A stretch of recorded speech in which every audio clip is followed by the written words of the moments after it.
Green flag back in the air. Brendan Maddox, Adam Buzzio, the whole field chomping at the bit.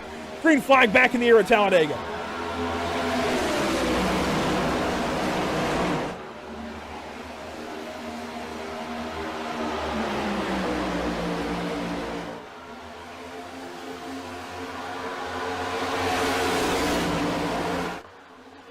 The Lucky Performance Overtime rules reminding you that if we get back around to the white flag, this race is official.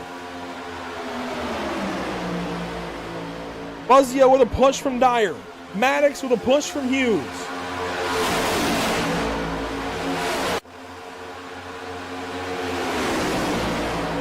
Zach, I think we're going to get there. I think we will. Coming back around, Buzzio leads the group. Through the tri-oval we go. No caution. Sam Dyer looks to the outside. 3 wide for the race lead. White flag is in the air, presented by Whiplash Simcams. Sam Dyer is all by himself on the top line, Andrew. There is nothing that he can do. He's going to start dropping back, and Brendan Maddox is out in front by himself. I do not want to have a gap that big. We'll see how this one works out. Maddox moves up, now moves down. That checks up the bottom side. Here comes Buzzio. Here comes Camper. Here comes Plord, all on the top side of the racetrack. Maddox now going to try and fight back on the bottom with a push from Buzzio's teammate. That's Hughes down low, and Hughes isn't pushing the 8. Now he gets there from a push from Mason Houseman to the stripe. It's going to be a drag race. Adam Buzzio, Dakota Camper. He's going to look down to the inside, and Camper is going to shove alongside of the 5. Dakota Camper, maybe, no, Buzzio's got to win this season. Oh my goodness, what a finish.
The BRB Sundance chase for the championship is finally here, pitting 12 drivers versus one another in the next 5 races, across all types of racetracks. We'll embark on this journey in the Lower Peninsula this evening of Michigan with tonight's Sundance Trucks 250, as BRB looks to crown a brand new champion. Welcome to Pit Stop TV in the virtual Brooklyn, Michigan. I'm Andrew Cardinale IV with Zach Murtis, and it's a pleasure as always to join you for coverage of the BRB Sundance Pro Series. Tonight's coverage from Michigan is brought to you by Sundance Pizza, by the BRB Racing League, and by all series partners. I'm excited for this one, Zach. We're going to get right into the MX Wraps pre-race show. Couple of things getting the broadcast started tonight. Just one of those nights when technology doesn't want to work with you. But we are going to get straight to drivers. We'll talk about the track and everything in a moment, but we can't waste the drivers' time too much longer. So we're going to get straight to talking to some of these drivers, and we're going to begin this evening with the one, the only regular season champion. That is going to be, well, wait for it. He's right there on screen, Brendan Maddox. So we will bring in driver 23. Well, there we go, just like that. And Brendan, we're just going to right straight into this. We're doing it live tonight. We got some stats on you, though. 82 starts in this BRB Sundance Pro Series. In those 82 starts, I'm sad to tell you, you've only got 3 wins, 2 of them happening on super speedways, only 1 on a speedway like we're at tonight. That was at Nashville relatively recently. How can you expand on that stat? How can you make that 4 wins, 2 on speedways? I think it's 4 with an asterisk if we remember Rockingham from last season, to be honest. Fair. So, no, but I think I found myself, I asked him the same thing. It's like, how can I get more wins? You know, I've got, 9 top 5s or something this season so far. So it's not a problem of being up at the front. It is a problem of making the right moves at the right time. I think back to Darlington. I had a chance to win it there, and I made the words escaping me, but ambitious move in a turn 1, right? And it got me sideways and, lost me, at a minimum a position, but, maybe it lost me the win as well. So it's doing the things. And then I think back to, what was it, the week before that, Kentucky, where I was in the top 3 all race until the last pit stop, and I blew it and I sped. And so it's all the small things like that you have to keep under control. You have to be disciplined about in order to accomplish what you're wanting to accomplish, which is to win a race or to have at least consistent top 5s. It's one thing to have speed, and it's one thing to be good on tires and stay up front. It's a whole other thing to execute all the small things like that really well, and that's the past championships and the past championship seasons and everything. That's been the one thing that I see making the difference every single season, is the guy who wins the championship does the small stuff better than everybody else. I want to talk about doing things better than everybody else. Even in your 82 starts, maybe not as many in the wins column, but definitely in the top 10 column, you have over half your starts finishing inside the top 10. So the thing that screams out to me is consistency. So is that going to be your biggest strength? Where am I going with words tonight? Strength going into these 5 races, especially with some of these tracks even playing into your skill set. I definitely. Like we said in seasons past, it's stages that matter. It's not only stages that matter. You have to finish out the race as well too. So that's definitely the forefront. You can't win a championship. You can't finish high in the chase without finishing top 5s, top 10s. If we think the past 3 seasons, 2 complete seasons, I say 3 seasons including this one. Last year I finished 2nd in the points behind Dustin. The year before that, I finished 3rd in the points at the end of the chase, at the end of the season. So, in some regard, you have to have a respect for the consistency, because that's what accomplishes those things. I didn't win in the chase. I don't think I won in the chase during that time. Maybe Rockingham, I think, might have been a chase race. Season 3, Rockingham might have been a chase race, but really, the thing that got there, it wasn't winning every single race. It was being consistent, and it was doing, like I said, doing the small things well. And that's really where the light's going to be shined here in the chase. And that's why you see me rolling out here on track and doing pit road entry. I wasn't here last night, so I'm coming into this with a few hours of practice, and that's about it tonight. And what have you learned about this car specifically, Brendan, on a racetrack like this, these speedways? We did go to Auto Club earlier in the season. Here we are in Michigan. What have you learned with this car at this style of racetrack through the previous 13 races to this point? Runs are pretty big. Immediately, that's going to be one of the biggest things. Runs are going to be pretty big.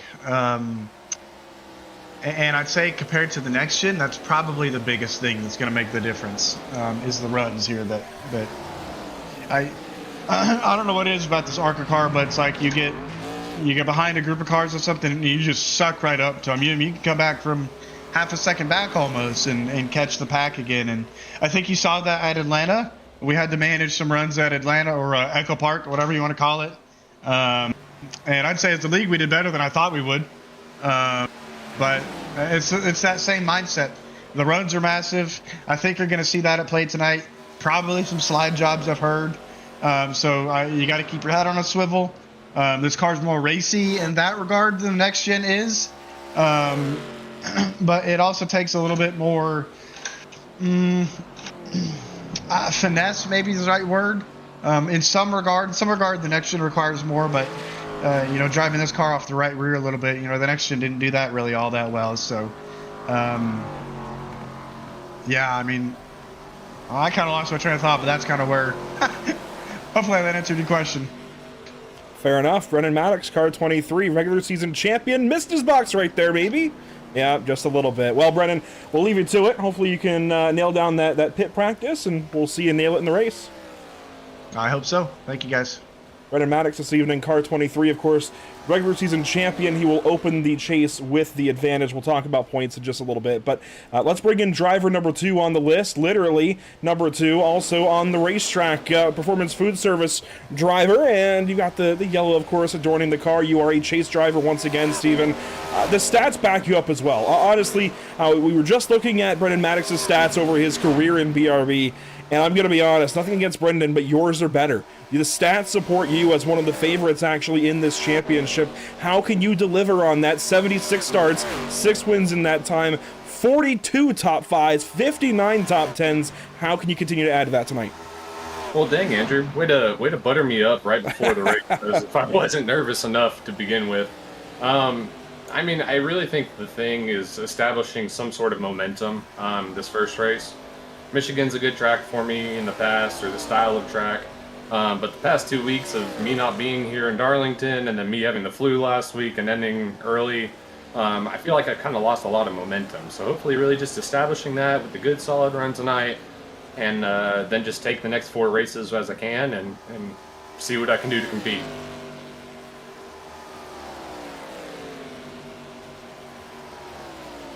Waiting on Zach Murtis there, if he has a question for you.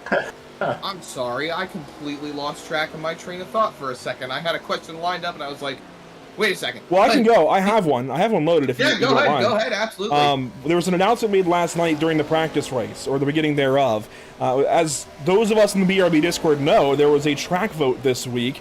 Would you like to indulge on the information for everybody watching, not only about that announcement, but also about that track vote? Yeah, of course. So, as you know, Andrew, with your help, we put 16 tracks together that all of our drivers and broadcast team could vote on.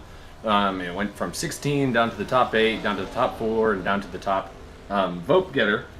And with that, Daytona Road Course ended up winning. Surprisingly, I think it surprised most of us, because after the first round of voting, I think it barely made the top 8, so it barely advanced, so I didn't expect much of it. But yeah, we're going to be racing Daytona Road Course next season, and regular Daytona Super Speedway, so that will be interesting. Not necessarily expecting the best kind of racing at Daytona Road Course. It's a good track for non-stock cars, in my opinion, but other than that, we'll see. I'm really excited to release more and more of the schedule as we get. Over the next couple weeks, we'll be releasing a couple tracks each week. And getting to share that with everyone, because we got some tricks up our sleeve, some places we haven't been before, and some wild cards out there. Well, as practice ends and qualifying begins, Steven, thank you for your time pre-race here this evening. It seems like, per practice, you guys are all chasing Jason Bottom, so best of luck in qualifying. I appreciate it, guys. That's Stephen Borbell in the number 2 this evening. We'll move right on down to driver number 3. We'll try to keep this quick. Coulter, I hate that we're cutting into qualifying here, but while you get out there, actually, would you prefer we get you after your lap? Yeah, if y'all don't mind. That works. We'll move you back down. So we'll grab Coulter Clark in just a moment. You see some stats there to his name. 47 BRB starts, 1 win. That happened, I believe, back at Talladega last season. 4 top 5s. He's looking certainly to improve on this stat line this evening and the rest of this chase, Zach. But let's talk about this chase and the racetrack we're at here this evening. We're doing things a little bit out of order, of course. Again, we're a little delayed to get started, but we can go ahead and manage here. Michigan International Speedway, we won't dwell on this for too long. It is a D-shaped oval, built way back in the 60s, opened in 1968. It's been on the NASCAR calendar for a long, long time. ARCA has been, I think, on and off here. I don't recall, honestly, if they still race here, but it's a really, really wide-open racetrack, and it's going to give these guys a lot of room to make a lot of moves and have a lot of great racing here this evening. We'll probably see some side-by-side and 3 wide, and here we go. The chase field is unveiled, and Zach, there are some notes. It is not what we thought. The situation is not at all what we thought it was at the end of Atlanta a week ago. So if you are tuning in tonight wondering why the heck Dustin Stallings and Kyle Clank are now on the right side of the standings, they had to withdraw. They knew they couldn't make all the races in the chase. They had to withdraw to give 2 other drivers a better opportunity. Carl Pooler would have been the final driver in by points last week. Evan Batinko got bumped in with Dustin's announcement that he couldn't make all the races. Jordan White got bumped in with Kyle Clank's announcement. So it has reshaped this top 12. It has taken 2 really competitive drivers now and brought 2 wild cards in. Not that Evan and Jordan aren't competitive, because they are. Frankly, I think it's fair to say Dustin and Kyle have better stats behind them this season. I'm excited to see what Evan and Jordan can do to rise to this opportunity and take it by the horns. I'm really, really thrilled to see what they can do this season here in the chase. It is a very, very different situation now with Dustin and Kyle not in, Evan and Jordan in instead. And you see Brendan with the advantage by 4 points over Scott Fritz. Stephen Warbell, who just went fastest in qualifying, he comes in 3rd. Richard Wolsifer, who just went fastest in qualifying, defending Michigan winner, he starts the chase off in 8th, 19 points out of the lead. It's going to be interesting seeing how this evolves over the next couple of weeks. That it is. I'm really excited to see our 12 chasers go at it these next 5 races.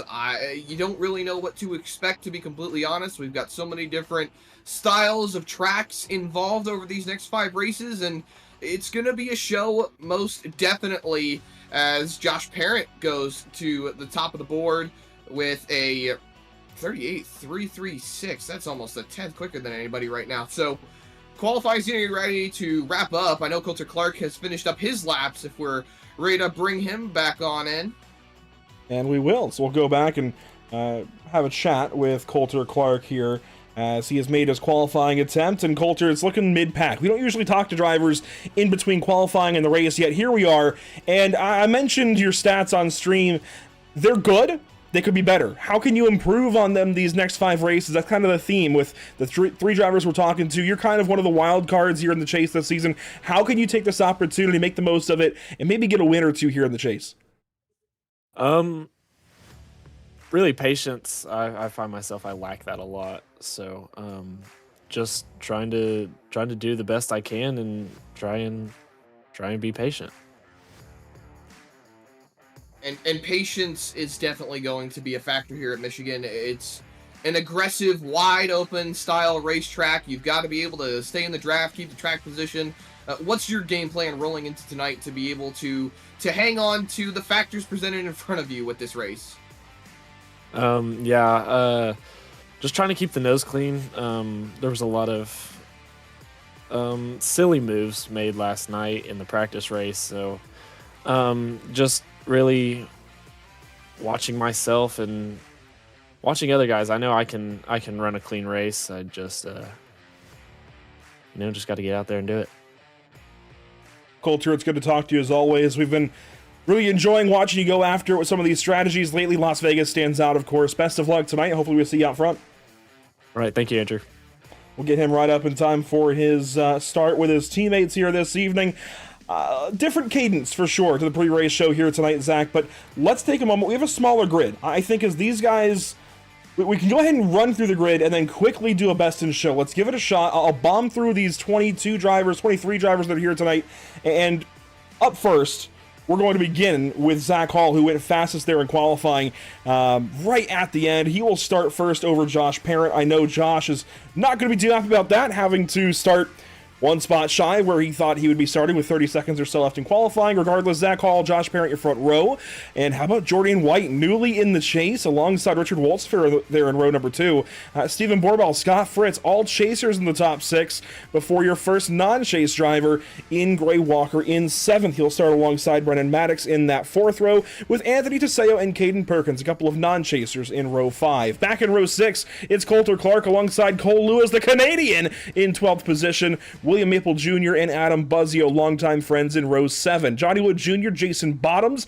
Boy, Jason Bottoms, great at Atlanta a week ago. Fastest in practice here tonight. He's going to be fun to watch from 16th. Back in 17th, it's Evan Matinko alongside Carl Pooler, a couple of chasers there. And to complete your top 20, Dustin Stallings and Sam Dyer. Back in 21st, Robert Moyer Jr. alongside Cody Dorsey. And Dakota Brine brings up the rear of the field.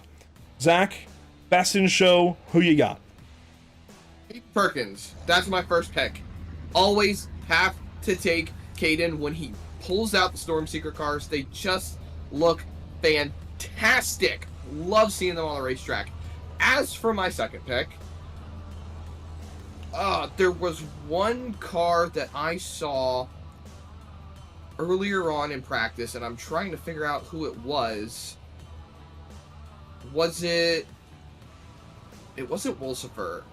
Who was it? Was it Johnny Wood Jr.? Well, I think it was Johnny. Since we're short on time, I'm going to jump in really quick, and I'm going to selfishly nominate the 81 of Evan Batinko with the Jeff Gordon paint scheme out there. I'm so selfishly let me pick that one. Yeah, I know. I'm selfishly doing this because I'm not a Jeff Gordon fan, but Evan was the first one added as a chase driver for this season. I'm gonna the jokes write themselves. It's good to see him in the chase. Who you got for your other pick? I think I am going to take Johnny, because that car just looks... No. It was not Johnny. Excuse me. It was Sam Dyer. He's right there. That was the one that I was looking at. Sam Dyer in that number 35 Dutch Bros car. I don't know. I like the blue. It stuck out to me. It looks really, really nice. We will get ready to go racing here, I think. I'll keep it quick and easy, I think. I'm going to give a nod. Actually, Carl Pooler. It'll be Carl Pooler. The Blue Moon, it's fantastic. MX Raps did a good job with that one. We've got a race coming up. We will sort out the vote in just a moment and get the show going. Oh my goodness, we had to rush this one tonight, but here we go. For the Ascendance Trucks 250 at Michigan International Speedway. What a night to go racing. The chase begins now.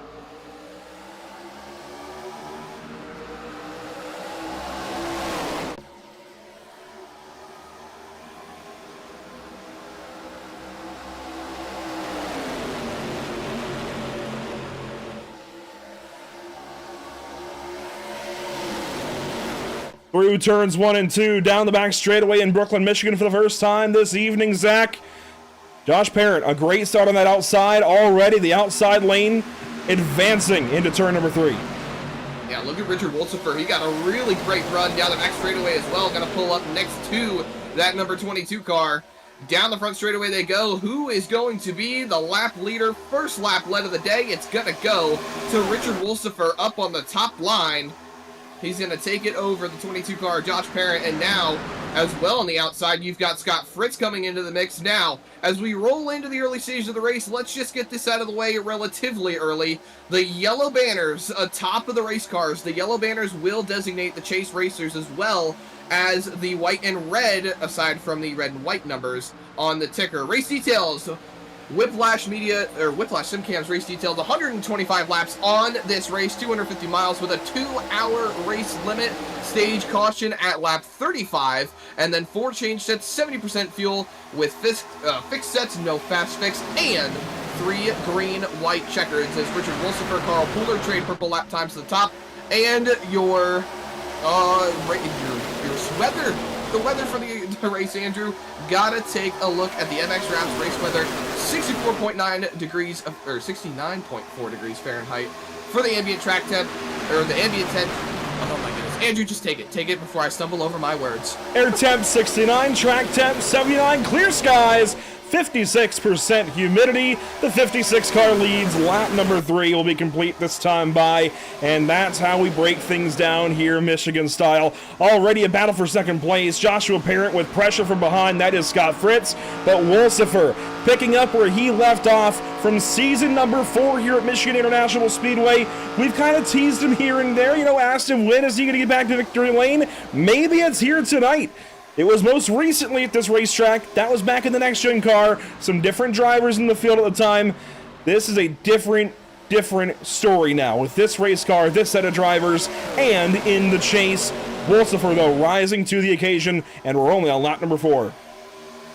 Wolsifer has definitely been one of the drivers that has been itching to get another win recently, as we see all of the yellow banners atop of the race cars going down to turn 1. 8 of your top 10 cars are all chasers, with 4 sitting outside the top 10.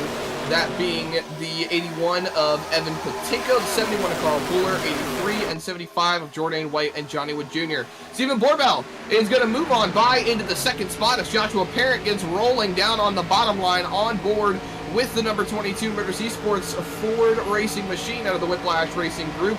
Adam Buzzio is going to go on by on the top side as well, and everybody is shifting up there, and that is going to leave the 22 to hang and dry, but he gets slotted in front of Scott Fritz as Caden Perkins is going to take a big send to the inside. He's looking to go forward. He did go forward through the corner, but on exit, he gets freight trained as the outside line gets back going. It's interesting, on the short run, brand new tires with this car, you're wide open. And here we go for the race lead. Car 2 to the inside of car 56. You can go wide open down low on new tires, and you can do that for a handful of laps, but then as the tires wear out, you got to start lifting a little bit. We're starting to see that for these drivers now, just flipping the throttle here and there.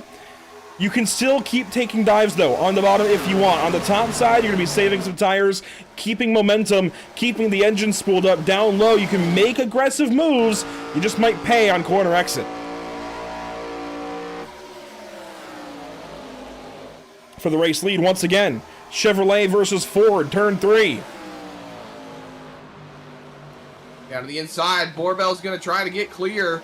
Still hanging tough on the outside is Richard Wolsifer, and he is still keeping that car in front at the start-finish line. He's going to lead the lap, continues to lead.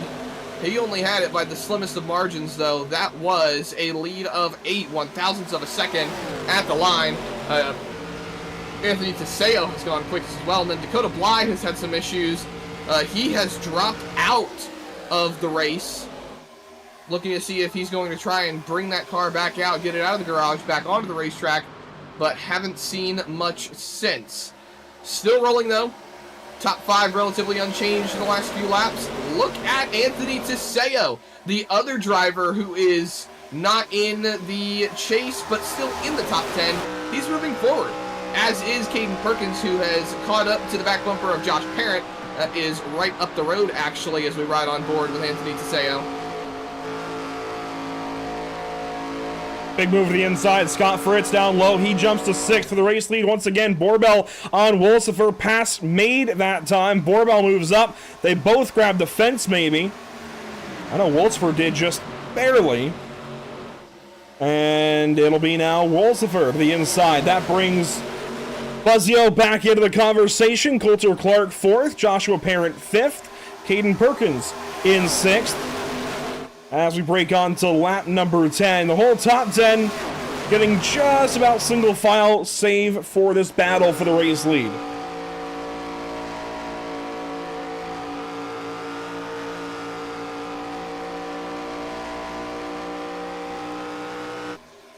I know last night with the Nora Retro Cup Series, we were talking about how much we love the sound of those 2003 NASCAR Cup cars. I do still like hearing the engines here, no matter what engine it is, I feel like. When it's spooled up at Michigan, carrying all this momentum around the racetrack, it's always a fun listen. So that onboard with Borbell, I don't know, something about it. It sounded nice as these guys complete lap number 10. The stage tonight runs through lap 35. So we've got a little bit to go. I think we're going to have to pit as per usual during this stage, though. I think it's just about the same as every other week. We will see a pit stop from these guys, whether it's under caution or under green. These guys will need to visit the pit lane for tires and fuel, so keep an eye out for that. And I think we're even seeing some drivers start to realize that, Zach, and adjust their plan accordingly. Because why is Zach Hall back here after starting on pole, running in the 20th position, right? I mean, I don't think traditionally he would be this far back. I think this is a strategy play from Zach. My concern for him is stage points, which makes me wonder then, is he playing the stage in some way that maybe we don't quite know about? He's back here, he's got a teammate ahead in Robert Moyer and a teammate behind in Sam Dyer, but he's not the only chaser that's relatively low down the order. Johnny Wood Jr. is down in 14th in the Coors number 75. That's a good looking car too.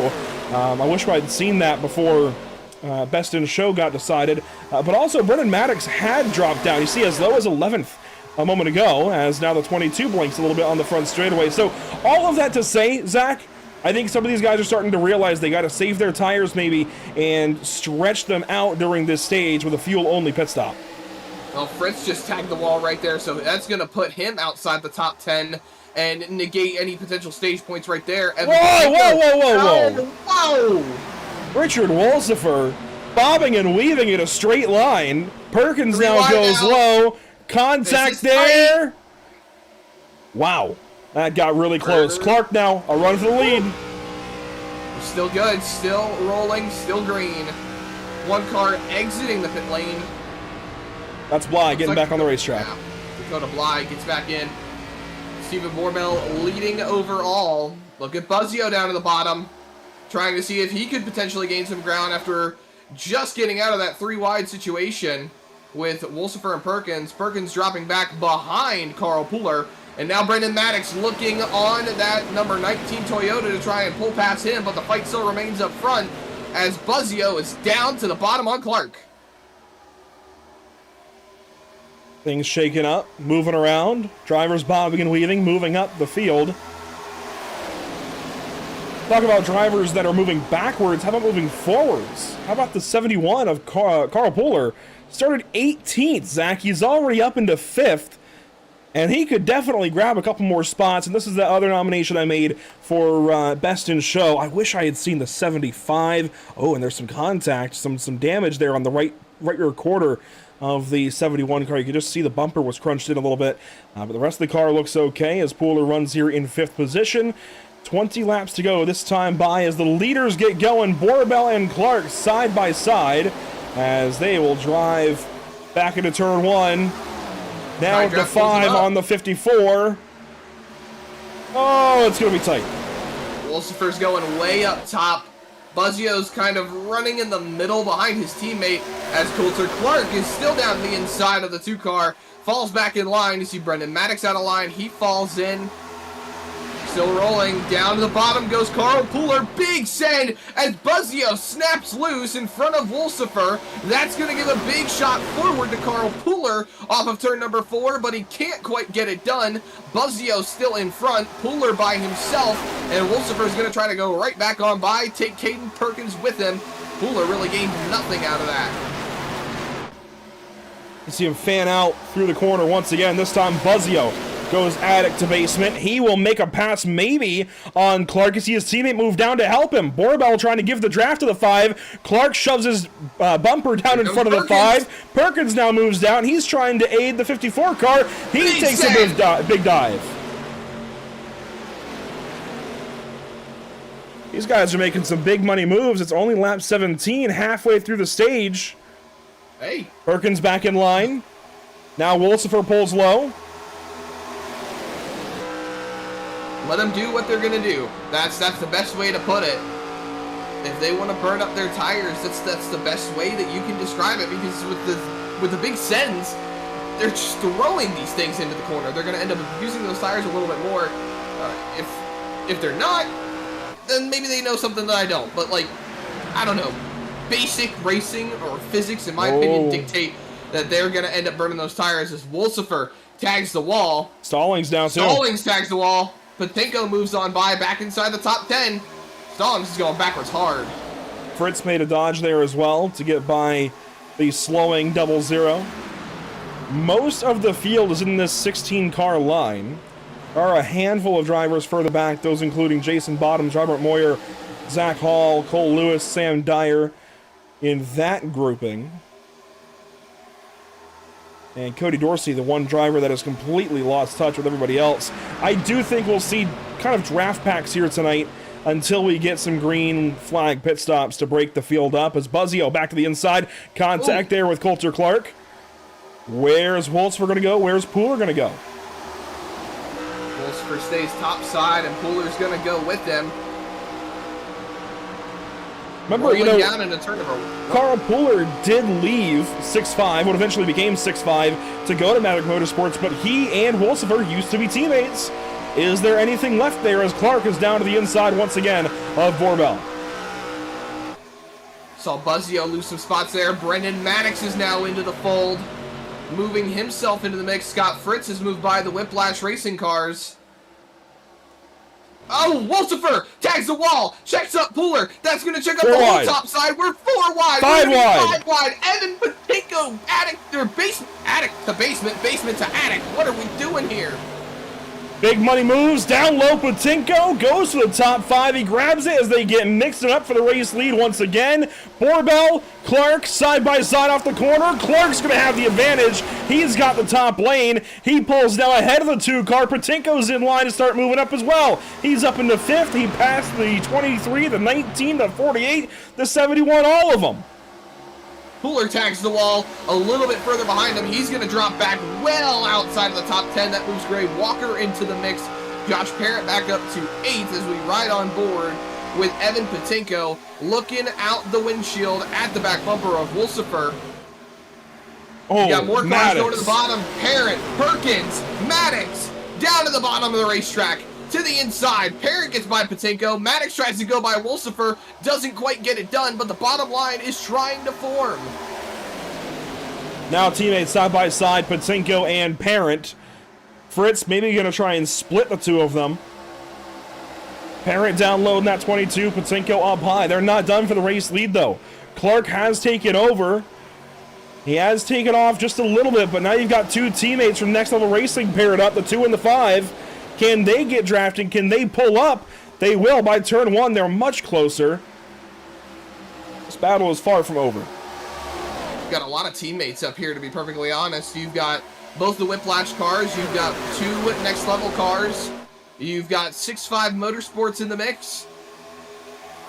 Newly signed 6'5 racing driver and Scott Fritz up there with Richard Wolsifer potentially. So a couple of team battles, realistically speaking, as we roll into 12 laps to go in the stage. Patinko rolls up to the back bumper of Maddox, going to give him a push down the straightaway. Fritz going backwards, Walker into the mix. Jordan White has put himself inside the top 10. He's fighting for that 10th spot with Caden Perkins. You see Fritz trying to take advantage of that bottom line, get in front, slots in front of Patinko. Wolsifer drops down to the bottom. Maddox goes on by. On an intermediate, we would say these guys can go about 30 to 35 laps. That's a 1.5 mile track. Wolsifer down to the pit lane. This is a 2 mile track, and here you go. Pit stops for the 6'5 cars. The 56 and 75 both pull off. Just as I was thinking it, they were too. They hit the pits here, lap 25. I think that's a good move. Pit a little bit earlier. The problem is they're not really together. Johnny Wood hasn't been towards the front yet tonight, so he's pitting from a little bit further back. Let's see if they both make their boxes.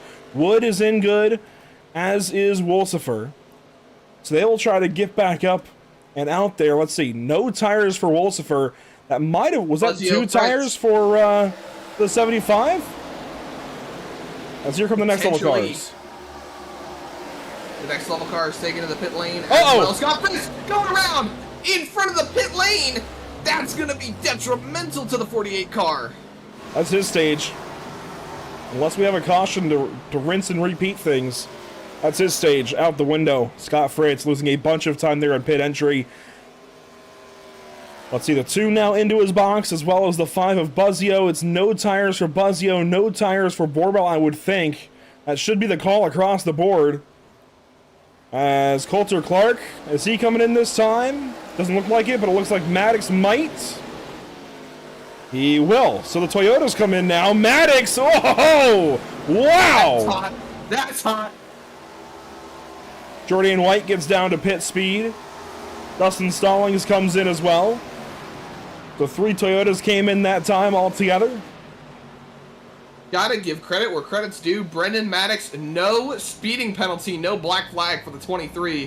When we pulled him in for his pre-race interview, he talked about how he was practicing pit entry because he did not have a lot of practice going into the race. Fuel only for the 23. He is out and away. Here comes Coulter Clark. This is an opportunity now, Zach, for Evan Patinko to try to get a lap led. He will do so here. His teammate, Josh Parrott, stays out with him. Caution! On the racetrack. Oh, wow! That's going to pay off huge for them. Caden Perkins around. Oh my goodness, that's huge. That's going to trap And a Scott handful Fritz of cars. just went a lap down. Going to trap a handful of cars a lap down. The 48 is going to be, well, it won't trap as many a lap down as I thought. Because Fritz is down in 20th of 23. So it really just traps Dorsey and Bottoms and Bly. It might hurt the 81 and 22. It's a possibility. Because they're going to pit. You know what, Zach? If those other guys who've already pitted don't come back in, I think the Whiplash cars should take tires and have those tires. It'll only be a few laps on them. I think 100% the 81 and 22 need to take tires. Let's see what happened here to Perkins. He was trying to pit, it looks like, and just messed up. Wow. Saw you had a bit of right rear damage actually on the 19. Might have been from a wall tap, a previous incident, but gets it back rolling. That's going to be huge for these guys. See William Maple Jr. Just coming out of the pit lane, more than likely. Looking at timing and scoring, Fritz is the first car 1 lap down, so he will get the free pass. Wow, what timing. This is going to be interesting. This is going to throw everything off. But it gives us a chance to go back through your Best in Show nominees. Those, of course, including the 81 here of Evan Patinko. And he's actually leading the vote right now. A little bit of time, though, to change that up if you so choose. But I am partial to this one. I painted it this afternoon. But Evan Patinko with this one. The situation being added as the 13th driver, more or less, I think that fits. But also the 19 of Perkins that we just saw spun around as Patinko and Parent and everybody else will come in. A handful of drivers will double dip, it looks like. But Patinko is going to come in. We'll put the Best in Show aside. I want to see if these two take tires. Rolling into the box. Here we go. M. Patinko slots in. No. Tires. Oh, there it is. Right sides up on the race car. Let's see if these guys end up both taking tires. Yep. Yeah, there we go. Is Zach Hall going to take tires as well? No, I don't think Zach so. Hall is not taking tires. Gray Walker does not take tires. 4 tires for the Whiplash cars. And Patinko wins the race off pit road. Wins the race off pit road for tires. Yeah, first car off the pit lane will be Gray Walker. But back to the Best in Show conversation. I want to give an honorable mention, certainly, to the 75 car this evening. I'm not sure if this is an original from 6.5 or who painted this, but that is a good-looking car. I'll be honest, I appreciate a good Coors Banquet. I really do. A Coors Banquet hits just right sometimes. So to see Coors Banquet and not just Coors Light on a car, that's pretty cool. I like that. But I did consider Johnny, and I was surprised you didn't at least look at him when I hadn't seen it. I hadn't seen it. But back over to the 19, there is Caden Perkins.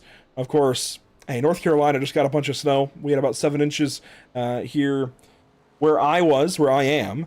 I know some parts of the state got 14 inches, some parts of the state got like 3 inches. I think that's more your speed right now, Zach, but we've still got a lot of snow around here. Some roads are still slushy, and I can appreciate the snow radar there for Caden Perkins. But we've also got the 35. We didn't really get a look at this yet for Sam Dyer.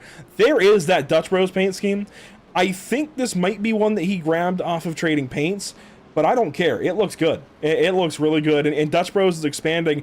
And Dutch Brothers, they're a West Coast thing.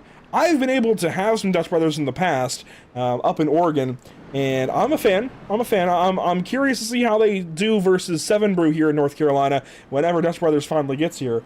But we also have the 71 of Carl Puller that we wanted to take a little more look at. There is the Blue Moon 71. Again, I can respect a Blue Moon. I would have thought that the guy from Colorado would have Coors on the car, though, versus the guy from North Carolina in Johnny Wood. But, hey, Carl Puller with Blue Moon on the car.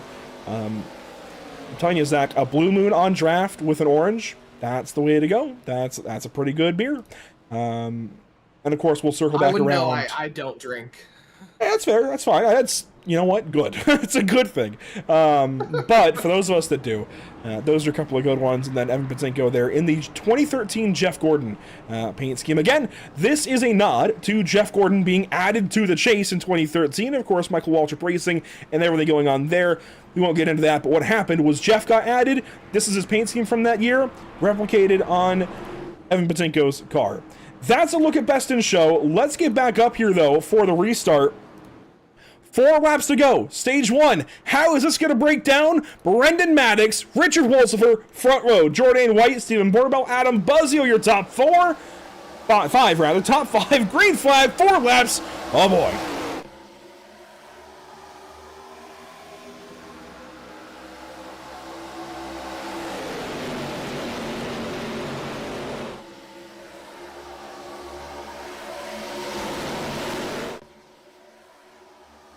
'81 down low, 22 just ahead.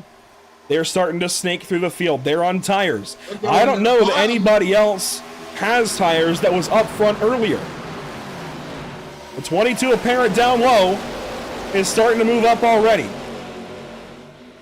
It's going to be a quick run to the front. Not a lot of time to get it done as Maddox leads the field. Evan Patinko down low. Patinko goes way down to the bottom, trying to see if he can make some ground up. The fight remains up front. Parent way down to the bottom. This could be a 4 wide, 3 wide situation. 3 wide underneath Jourdain. Contact! The 83! Oh my gosh! Around. Future teammates right there in Josh Parent and Jourdain White. The 81 of Patinko smashed up. You're kidding. That is... Zach Hall, too. And Brendan Maddox is going to win the stage. Points leader already, and Jourdain White. Oh my gosh, I didn't realize he got so much damage in that. He's junked. That car is done. Looking through. There's no way he gets back out there tonight. No meatball flag for anybody, I'll tell you that. You're kidding. Nope. How? I don't know. How is iRacing not flagging that car? The entire rear end is kicked out. How did Chase Elliott manage to keep his back bumper on at the Roval and not get black flagged? I mean... Well, he's Chase Elliott. Well, yeah, there's that. All right, let's go back. This is huge. This is huge for a handful of drivers. For Jourdain, for Josh, for Evan, for Zach. 4 chasers. And Parrott and Patinko, give it a couple more laps.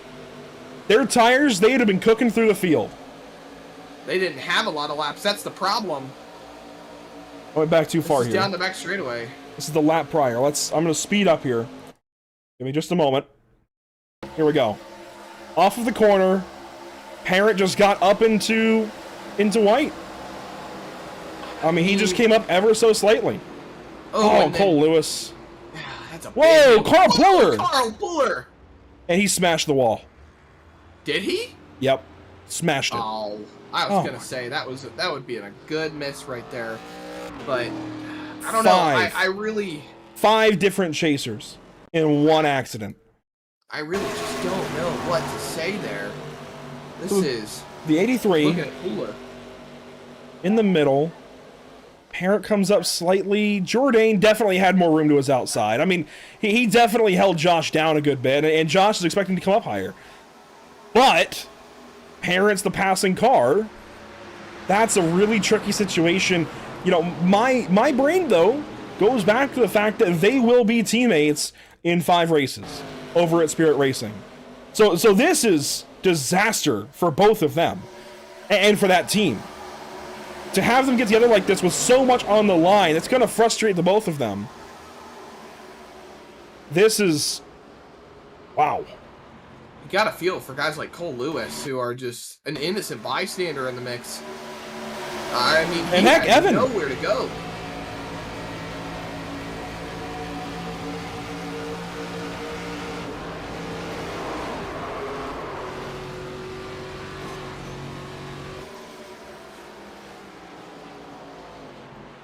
I don't even know what to say. That's 2 weeks in a row for the 81.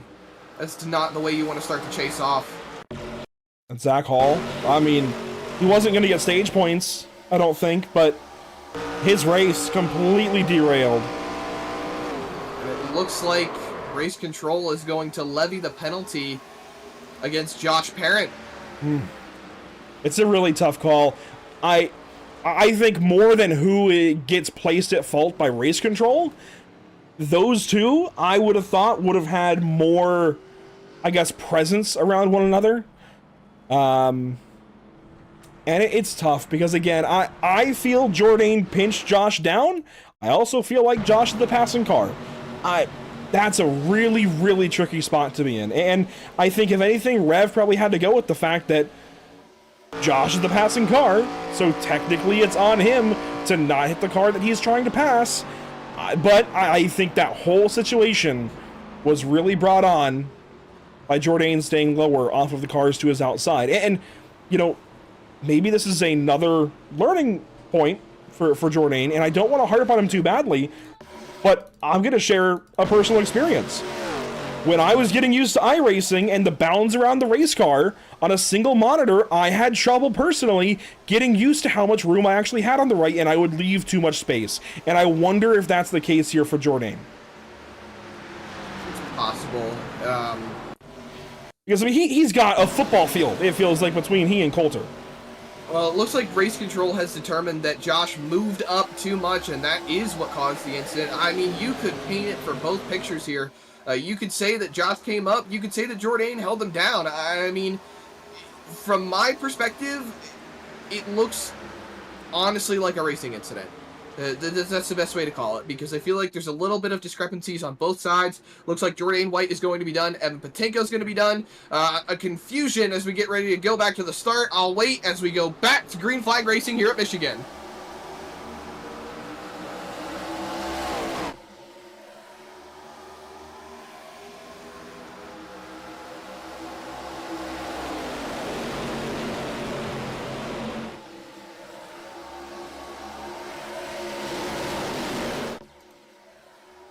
Three wide off of turn 2. Parent is in that. Is the penalty still on the 22, Zach? That's the confusion. So the penalty levied against Joshua Parent was an EOL. It's not supposed to be an EOL. It is a drive-through penalty. So Parent's serving his drive-through penalty now. The confusion stemmed from the fact that Joshua Parent was levied the EOL. He wasn't supposed to get it. He was sent to the back of the field. Race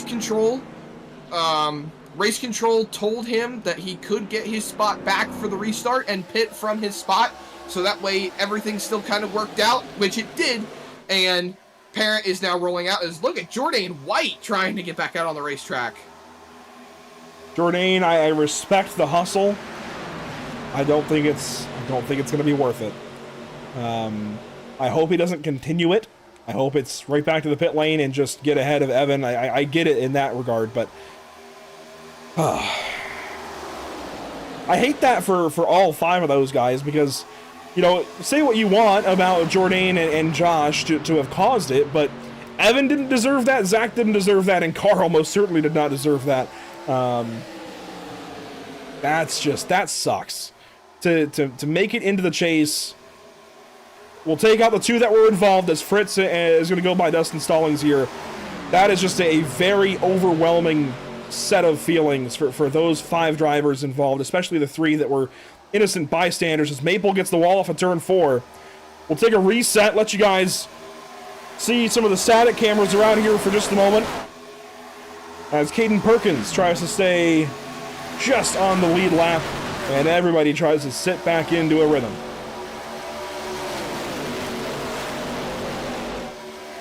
Field getting mostly tame now, single file with 2 cars on the bottom. That's going to be Johnny Wood Jr. and Anthony Teseo, as Scott Fritz pulls out of line, goes to the bottom of the racetrack, tries to take it around Dustin Stallings. That he does. We're 3 wide behind him.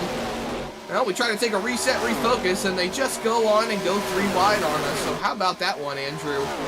Rolling past the start-finish line now. Back to 2 cars on the bottom, still Wood and Teseo. I say that, and Stallings runs back down to the bottom. He's going to try to take the lead back as Brendan Maddox is coming through on the top. We're 3 wide once again. William Maple caught in the middle here. He's got Clark on the outside and Wood down low. Teseo's up here. He's a Michigander. What can he do? We got a couple of Michiganders in the race, actually. Yeah, Parents won too. Bringing up that, again, actually, the incident causing the stage finish, thinking about it, it could end up having a similar situation to what happened to Jordan White last week. He got his stage points removed for causing the caution at the end of the stage. It's more than likely going to be something that could happen to Joshua Perrin as well. That's interesting. I do wonder about that. We'll leave it up to race control. We'll leave it to the admins. We'll just focus up, I think, from here. I do want to mention Brendan Maddox. We will owe him, just like last week, we'll owe him an interview, and we'll talk with him under a future caution. He was your Stage 1 winner.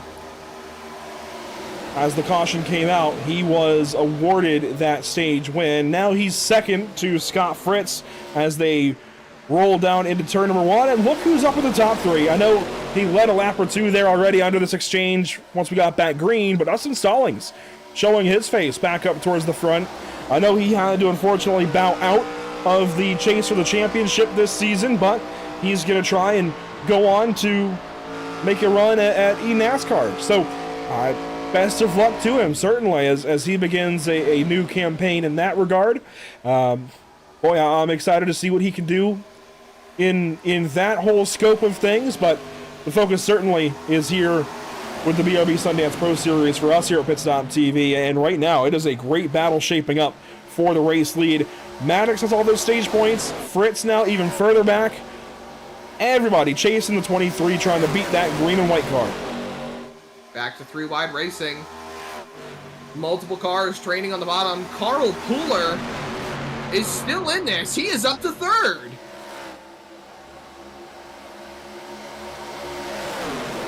And tonight's Best in Show contest, I'll make this quick, will extend to lap 50. 6 more laps, make your votes. As yes, Pooler down low is exciting to see. Teseo into the top 5 briefly. Robert Moyer into the top 5. Things are taking shape as we roll into this race. Roll further into this race, that is. Borbell now making a move down to the bottom. He's going to take Buzzio with them. Oh my goodness. Robert Moyer Jr. almost getting caught up in an incident right there. That could have easily taken out Stephen Borbell and a couple of others. As Coulter Clark moves through on the outside, he's going to try to take Anthony Teseo with him, the newly Whiplash racing driver in that number 15. He has had some struggles the last few races. Now he is the lone Whiplash car up inside the top 10. Richard Wolsifer right behind him. Dustin Stallings in the mix as well. Everyone's just moving all around, trying to find what line works for them. Look at who's second. I know we've already mentioned him up here, but I did not expect to see him P2 after being involved in the first crash of the night. Go Carl. This is cool. It sucks that he didn't get any stage points, that he got wiped out briefly in that crash. But you know what? He just nudged the wall. He didn't hit it as hard as I thought he did. And here he is now, position number 2, going after the race lead. He just needed to change up the paint scheme, I guess. Or is it just one of those runs that you get once in a blue moon? I don't know. Wait, hold on. Took you a second. Man. The dad jokes are present tonight. Comes with the job title. 3 wide. Buzzio down low. Maddox in the middle. Now Clark gets in behind the 23 car. Stallings trying to drive back through. Wolsifer there. I mean, it's hard. It's almost pointless to try and call every single move these drivers make because there's so many of them each and every time around this racetrack. We're just sticking to the wide shots and letting you all take it all in. It is crazy, crazy action here so far at Michigan as we got a battle for the race lead now at the 48 and the 2. Borbell with a big run. He'll fall back on the straightaway, but watch him down here in 3.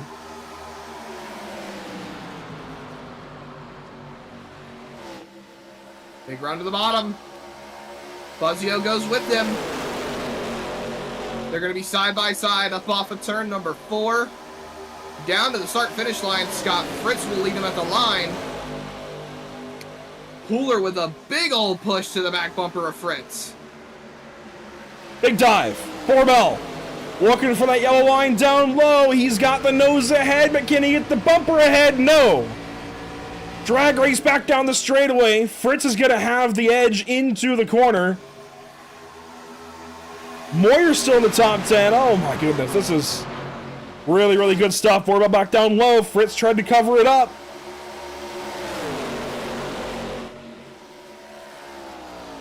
One more lap, by the way, in that best in show vote.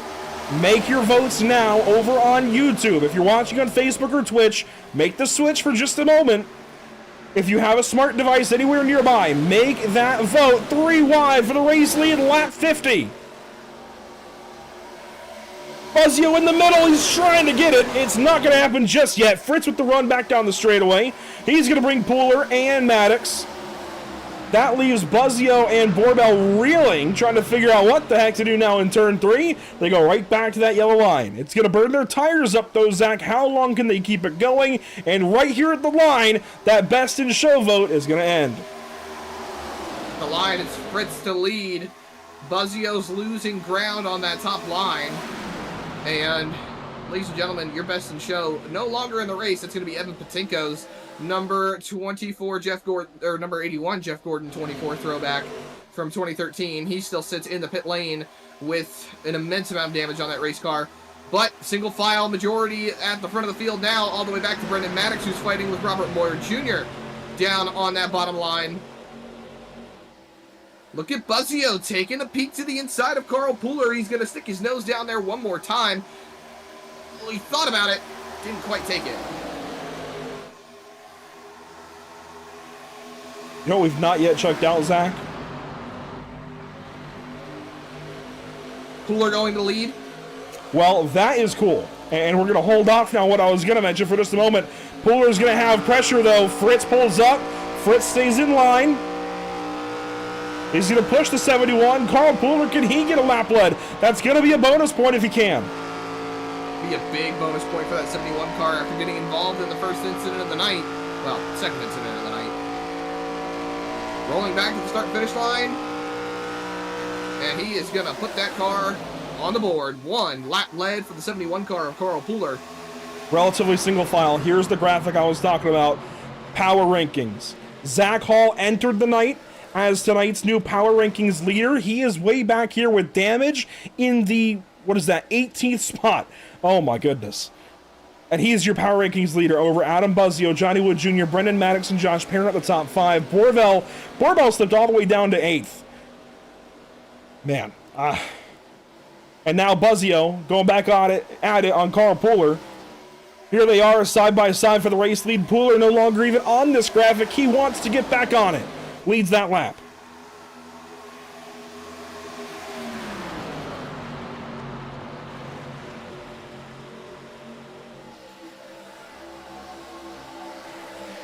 Side by side, nearly touching off the corner. They've both been here for a long time. Buzzio, of course, one of the league admins, one of the league founders. Pooler, a longtime member. They were just door handle to door handle for the race lead off of 2. Now Buzzio back to 3rd. Fritz into 2nd. And they sorted out for a moment. How about Robert Moyer? I cannot get over the fact that he's racing for the top 5 right now. Here's his onboard. Let's see what he does down here in 1 and 2. Big send down to the bottom underneath Brendan Maddox. Not quite going to get it done. Still side by side. Will he be able to fall in line? No, he's going to stay stuck on the bottom right there. But there is a gap.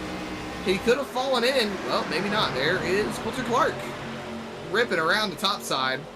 Johnny Wood Jr. right behind him. If he can just find a hole, find an opening, maybe he can slot that car in line. That's going to happen right now, though. I cannot get enough of Carl Pooler leading this race. And Ashley, his wife, is out there watching tonight, as she does every so often. I think more often than not lately, as he's been making this climb into chase contention. And that kind of support is awesome to see. I know a lot of, there's a handful of wives that do tune in every so often to their husband's race. I know Julie Buzzio chimes in every once in a while. I wonder if Julie's out there tonight. But Ashley, Julie, I think Richard's wife's name is Riley, I believe. They all chime in every once in a while. They're all in the Discord. And there's a handful of others. I can't wait for the next BRB Powder Puff race. But here we go, side by side. Pooler and Buzzio down to the inside of 1 and 2 goes the 5 car. Pooler gonna try and slide back underneath him. Can he get a run? To the back bumper of Adam Buzzio goes Carl Pooler, pushing him down the straightaway. He's gonna look. Not going to take it out of the corner. Look at Johnny Wood Jr. He's coming into the mix now. 3 wide behind him. Moyer down on the bottom. Maddox in the middle. And Borvell clears him on the top. What in the heck has happened in this race? Pooler back down to the bottom. Trying to do the wife proud. And lead further into this race as we go on. We are quickly approaching the halfway point of this race. Fritz with a big run up on top. Pooler thinks better of going up there. And Scott Fritz is going to move up into the 2nd spot. Now moving backwards is that 71 car. Still staying at the front of the field. But he's quickly falling further and further out of the grasp of the lead as Johnny Wood Jr. now is trying to find a way to put himself into contention. He missed out on some stage points. Now he's trying to see if he can go for the win. Down the front stretch they go. Want to mention Jordan White and Evan Patinko are both back on the racetrack. Cole Lewis, he had a lot of damage and all of that. He is 20th, 2 laps down. White back on the racetrack in 21st, 14 laps down. Patinko back on the racetrack in 22nd, 19 laps down. Dakota Bly has called it a day. He is currently 27 laps behind the race leaders. It's lap 59 of 125. And Zach, these guys, again, I mentioned earlier, it's almost pointless to try and call every single move that gets made. Oh, Zach Hall actually is hitting the pit lane. This is what I was about to talk about. We are back in pit range for these guys, and I wonder when we'll start to see some pit stops be made. I think Hall's car is burning the right front. It looks like that right front is kiltered over, maybe a little too much.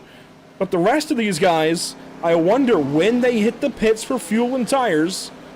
Is it sooner? Is it later? It's coming up very, very soon. That I know. Pit stops will definitely be underway shortly.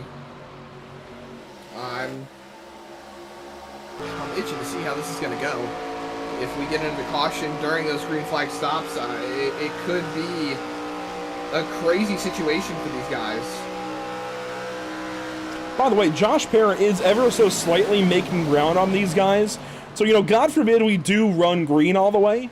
There's a chance he, is able to run down a few of these drivers maybe, but it's still 20 seconds, so half of the racetrack between he and the back end of this field. As there's Zach Hall going a 2nd lap down after having pitted. And it does not look like a good situation for him. He is really slow getting back up to speed. Yeah, look at this. His hands turning to the right in a left-hand corner as a bunch of cars pit. Buzzio brings him in. I will say, I did turn a few test laps myself before hopping in to the booth tonight, and they do naturally hold the wheel to the right going down the straightaway, so I don't know if that's... Buzzio missed the box. Had to back up into it. Paseo in, Maddox in. At least 2 tires for these cars. What happens here for Buzzio? It'll be 4. The 23, let's see, 4 tires there as well as more leaders come in here. A bunch more on this next lap. Let's see, maybe not actually. Who did I see? I could have sworn I saw, okay, a couple more. Perkins and Bottoms, they come in, the 19 and 17. I knew I saw more pitting. I was just a little mistaken as to how many, as there's the 23 off the pit lane going a lap down, the 71 as well. These leaders now out front have done 28 laps. So keep that in mind as Borbell's running low. I wonder if he's pitting. He is. Looking in. He's going to bring Fritz. Got Fritz. And Moyer tries. He's going to miss it. Oh! Into the attenuator. Just grazed it. No black flags. Oh, not anymore. Robert Moyer Jr. has a meatball flag. That left front is disconnected. On board with him here. Let's see how it goes for him. Just a little bit late to the brakes. Couldn't quite get it slowed down. Still aimed, but then realized, oh, that's not going to do it. Oh my gosh. Yeah, you can see the damage there. Wow. Oh, no. Gotta hate it for the 16. He was running so well. But, on the other note, that's great for drivers like Zach Hall, like Joshua Parent, who need track position. A bunch of cars came in right there. It leaves just 2 leaders on the racetrack. Those are Coulter Clark and Gray Walker, teammates over at Accelerate. But Richard Wolsifer is in, William Maple is in, and a handful of others this lap, including Johnny Wood Jr. This is going to shake things up a little bit with Clark and Walker going longer. So they're going to hit 30 laps here at the very least. And they will hit 30 as Moyer slowly saunters around the racetrack. So it'll be 30 for the 54 and the 18, and that's important, Zach. Look at the laps left, exactly 60 from here. If they can replicate that, they can cut a pit stop out, or at the very least not have to save fuel. Very, very true. And Wolsifer's still in the pit lane. Oh, it had to be speeding then. Had to be. If he's still down there, pit timer. Black flag for the 56. Just got cleared, just completed, and out and away is Richard Wolsifer. Oh, no. Unfortunate. Josh Parent has just moved on by him. There's Clark, and there goes the entire field. He's got to be careful not to cross over that yellow line, but if this race goes green to the end, he needs to be someone we watch. It'll be Borbell, then Maddox and Buzzio, your top 3. I don't know if these guys can save enough to catch up to what Walker and Clark just did. By the way, Parent, he's just... he's right where he was before the pit stops, right back at 21 seconds back with these guys. So not much has changed on the 22 car. The 19 has fallen back. He didn't really have a long stop. I think just had an issue coming to the last restart, so he's been back there. And then Wolsifer is with him. Zach Hall is 1 lap down. Robert Moyer now 2 laps down. He's going to get passed by Cole Lewis. And that is a spot, Zach. That is a spot that's going to help Jordan White and Evan Patinko if Moyer is in the pits long enough. They could pass him. That could be points for each of those 2 drivers as Jordan White makes his way around the racetrack. The surface of the sun there in turn 1 for a moment, but there is Jordan. He's actually just behind Josh Parent on the track currently. And Evan Patinko also on the racetrack. Gotta admire him, staying out there. Patinko got laps led, so that's going to be some bonus points. Going to try to get 1 more bonus point. We got word of Dustin Stallings' departure from the chase kind of over the weekend, I believe. We found, or maybe it was like Thursday or Friday. We found out about Dustin much sooner than we found out about Kyle. Kyle Clank's departure from the chase happened much more recently. And so there were a handful of days in between where just 1 driver had bowed out of the chase, that being Dustin Stallings, and that gave Evan Patinko his lane into the chase. And at that point in time, Zach, do you recall the number of points between Patinko and White to have made it at that point, to be in the 13th spot, to get the nod to go into the chase in Dustin's place? Do you recall the margin between those two drivers? Wasn't it about 1 point or so? It was 1 point. So that alone shows you why these 1 point scenarios are so important. I mean, it was a nice job by Carl to make it in, but Jourdain ended up coming up short. He didn't get his stage points from last week because of the crash with Evan. All that race happened. Carl made it in. Evan and Jourdain were out as of the checkered flag dropping last week. Then Dustin bowed out. If it had just been one driver bowing out of the chase, Evan would have been in by a singular point. That is why you need to get back on the racetrack, run all the laps you can, never quit.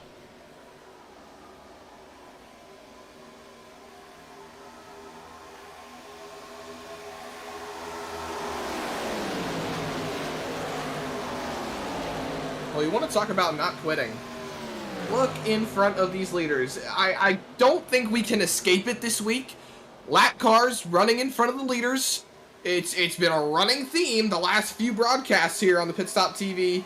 But Wolsifer and Perkins are currently sitting in front of Stephen Borbell.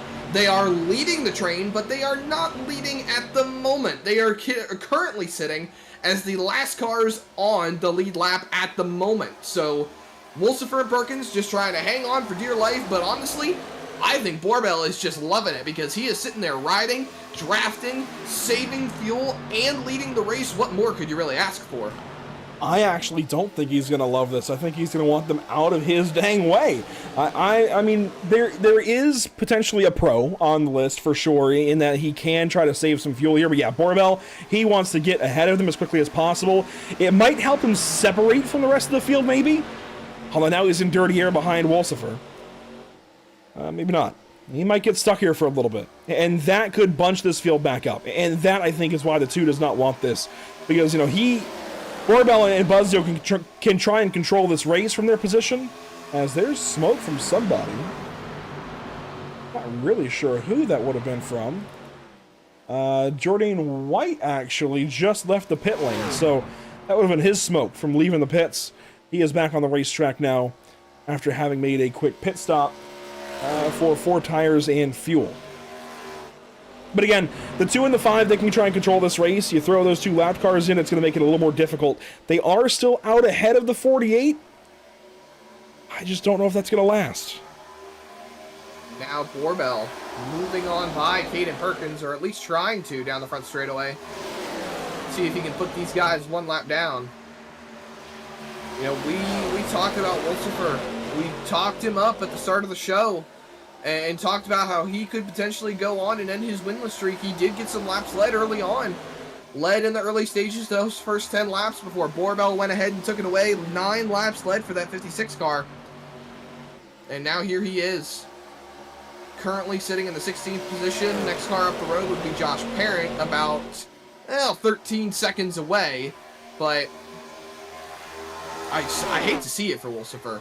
He's been doing such a good job lately.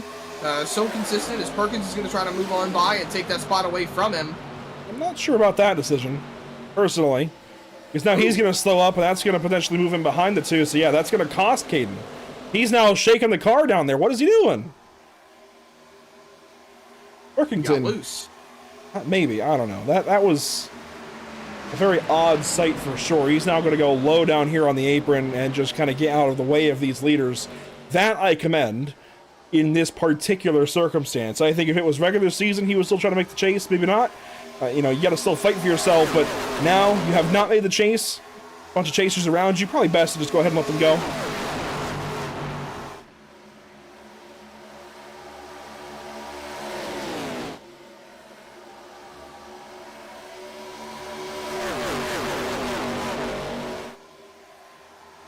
As we continue to run, we're past the halfway point. We're still green. We have been green since the stage caution. So this has been an over 40 lap run that we have gone through right now. And again, this blue 56 is not for the race lead. He's a lap down, or well, about to go a lap down. And now, Zach, since the race leader's in draft, Orbal's actually making time on Josh Parent. Parent's now lost a few seconds since the pit stops. That's something to keep in mind as this run goes on. Also, I want to give a shout out to Cody Dorsey. The last couple of weeks, so to give a little more background on how the power rankings work here at Pit Stop TV, we have an algorithm, a formula, if you will, as Perkins has a big moment here on the front stretch. He's down low through the grass. Where is he? Where did he go? Oh, he spun into the what pit lane. just happened? Did he hop the wall? There's no way. He would have a much more damage. I think he just made it around the pit. Well, what the heck just happened? Oh. Well, yeah, you and I saw a quick little preview. The stream didn't. Here's what happened. Caden Perkins, this is not ideal. He tries to go high here of Sam Dyer, gets tight, puts in the fence, and then just turns left and...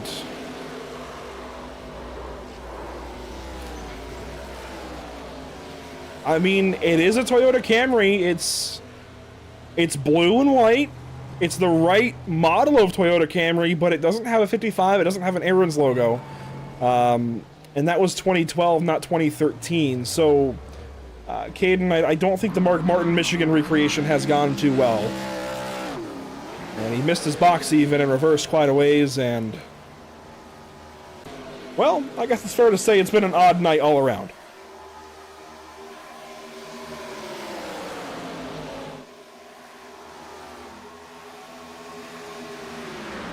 Back to my point with the power rankings and kind of how they work, Zach. I want to shout out Cody Dorsey because we have the algorithm provided to us by Joe Boyer, great friend of the channel. He's a great guy. He works on the algorithm, fine-tunes it here and there, and, you know, pretty much if we say we want more of this stat to be weighted in, you know, we can do that. But he devised the whole formula, and I stay pretty hands-off in that regard. I just upload the results, and then what I do add, Zach, is you and I, we don't have much influence. It only ends up being a couple of points here and there. So if we bring this graphic back up, you can see that there's a score. That score is first generated by stats alone, and then you and I get to provide our own personal top 10 power rankings. So we get to decide who we think should be first in the power rankings on down through the top 10. And we get to put that in, and it adds it's a small amount. It is like 1% of the score each. So it's a very small thing. Really, it's intended to break some ties and maybe just add a cherry on top. It's not supposed to do much. We don't want to have too much human influence on this. However, somebody that I've had in my top 10 the last couple of weeks because of how good he's been doing very, very quietly. He's not on this graphic, but he is running back in 11th right now. Cody Dorsey has just been very quietly putting really good finishes together the last couple of weeks. Not just last week at Echo Park, but even the week prior at Darlington. He has had some really good finishes lately, very quietly. Just kind of sitting in the back, letting everybody else have their chaos and beating a bunch of them to the start-finish line. And, I mean, the last 2 weeks have had really crazy final laps, and Dorsey has been the benefit of both of those. And for that reason, I put him on my top 10 personally the last 2 weeks now in the BRB Sundance Pro Series. And here he is, 11th, looking like he could have another good day. Yeah, I don't see why he couldn't. Sam Dyer also sitting inside the top 10 at the moment. They're having quite the good day rolling through Michigan. The Irish Hills, as they say. I'm always really thought, kind of just surprised. I've always thought if there was ever a racetrack that a soap company should sponsor, it's this one. Irish Spring, where are you guys at? Irish Spring Speedway? I mean, come on. Do you not know what Irish Spring is? No. It's soap. Hey, Google. I'll take over the commentary for a few laps. Go look at Google. You might recognize it from the store now, but here we are. Lap 84, about 40 laps to go. 41, in fact, when we hit the stripe. And Carl Puller is starting to move back forward. He dives there on Scott Fritz. Scott lets him go. The target lap for these guys is going to be about 95. That's where they want to get to if they want to make this a one-stop race from this very point. However, as I said when I saw the 54 come in, along with the 18, when they came in, I think they are the only two. They ran 30 laps in that last run. Granted, there was a couple of caution laps. They ran 30, they got to 65. I think they are the best suited to go to 95 and then to go later to 125. The rest of these guys, I don't know if they've completely gathered that yet. Are they going to try to go to 95 still? Are they trying to save fuel? Zach, I certainly don't think Borbell is doing any fuel saving whatsoever. Who knows? I've never seen this soap before either. Never seen Irish Spring? Oh, I've seen Dove, I've seen Old Spice, I've seen Head and Shoulders. Very generic brands, I'll say.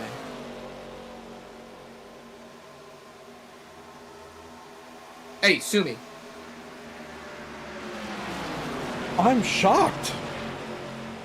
Zach, I'm not trying to say anything other than what I'm about to say. You got to hit your soap aisle a little more often at your local Walmart. Hey, yo. You got to go look for some soap, my man. Carl Polar, he's moving forward. The 71 is on his way through the field. Well, he's getting a lap back, too. Richard Wolsifer.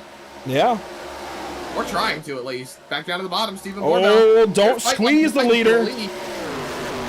Don't squeeze the leader. Woo! Came right down in front of Carl Puller. I'm all for fighting to stay on the lead lap, but hang on now. This is getting a little... Buzzio to the pit lane. Here we go, pit stops. And Borbell with them. Borbell and Buzzio. They're cutting it a little bit short, about 7 laps short of a 30-lap run. Saw the rears lock up there for Borbell. They come in a little early. I would think... Let's see, their last stop, I guess, well, we don't have the data now. The last stop for most drivers was a 4-tire stop. I would think this has to be a 2-tire stop for these guys. If any. Maybe even no tires. They're going to go for 2 at least. Let's see. Well, that doesn't help me. Hang on. That's a pace car. 4 tires. 4 tires for Borbell. I'm intrigued by this. Will they take none then? Or will they... I don't know. This is very interesting. Maddox now comes in. He is joined by some Toyotas. Oh no! Clark is in. That means he did not have enough fuel to stretch it and save a stop. This could effectively toss that entire strategy out, but Gray Walker is still on the racetrack. Could he do it, Zach? He won a fuel strategy race in Season 4. That's right, he won Indianapolis.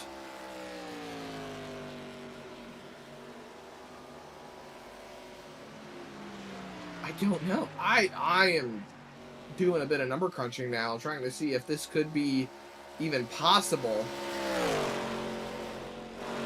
We'll have to wait and find out. Stays on the racetrack. Walker's still going. Right now, everyone is a lap down up to Brendan Maddox, who is P7. He's a lap down. Last car on the lead lap is going to be Anthony Tiseo in the number 6. Or in the 6th spot, number 15. Oh my goodness, where am I going? Josh Parent coming off the pit lane.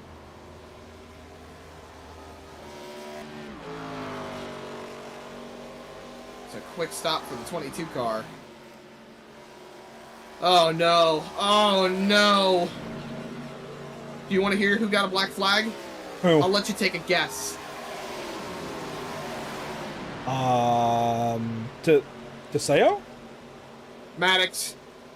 You're kidding. I'm not. Brendan Maddox, black flag. More than likely speeding in the pit lane. The one driver we talked to that was practicing pit lane entry. Oh man, this just sucks. He's going to have to come on in and serve it. He's staying on the racetrack. You know as much as I do, he does not want to come in and serve that flag. No, but I'm not really sure what he stands to gain from staying out, frankly. They're just kind of delaying the inevitable. Did you put a vote in the YouTube chat? I did. Sir. There is a vote in the YouTube chat. I don't want to take too much focus away from the race right now, but as we were talking about Irish Spring Soap earlier, I wanted to just poll the YouTube chat and see, have you heard of Irish Spring Soap if you're watching and haven't voted yet? Let us know. I'm curious. You know, it was one of the soaps of choice in my household growing up when I was a kid. I just thought everybody knew what Irish Spring was. I mean, we're in the Irish Hills of Michigan. I just figured Irish Spring Soap would fit, but there you see the 23 in the pit lane serving his pass-through penalty. More than likely it's going to be a hold, actually.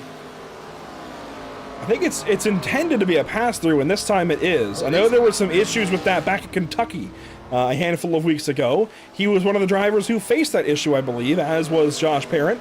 But in this case, it is just a pass-through. Which actually means, Zach, that was likely on exit. It could have been the blend line. It's possible. I've been seeing a lot of drivers not really adhering to the blend line.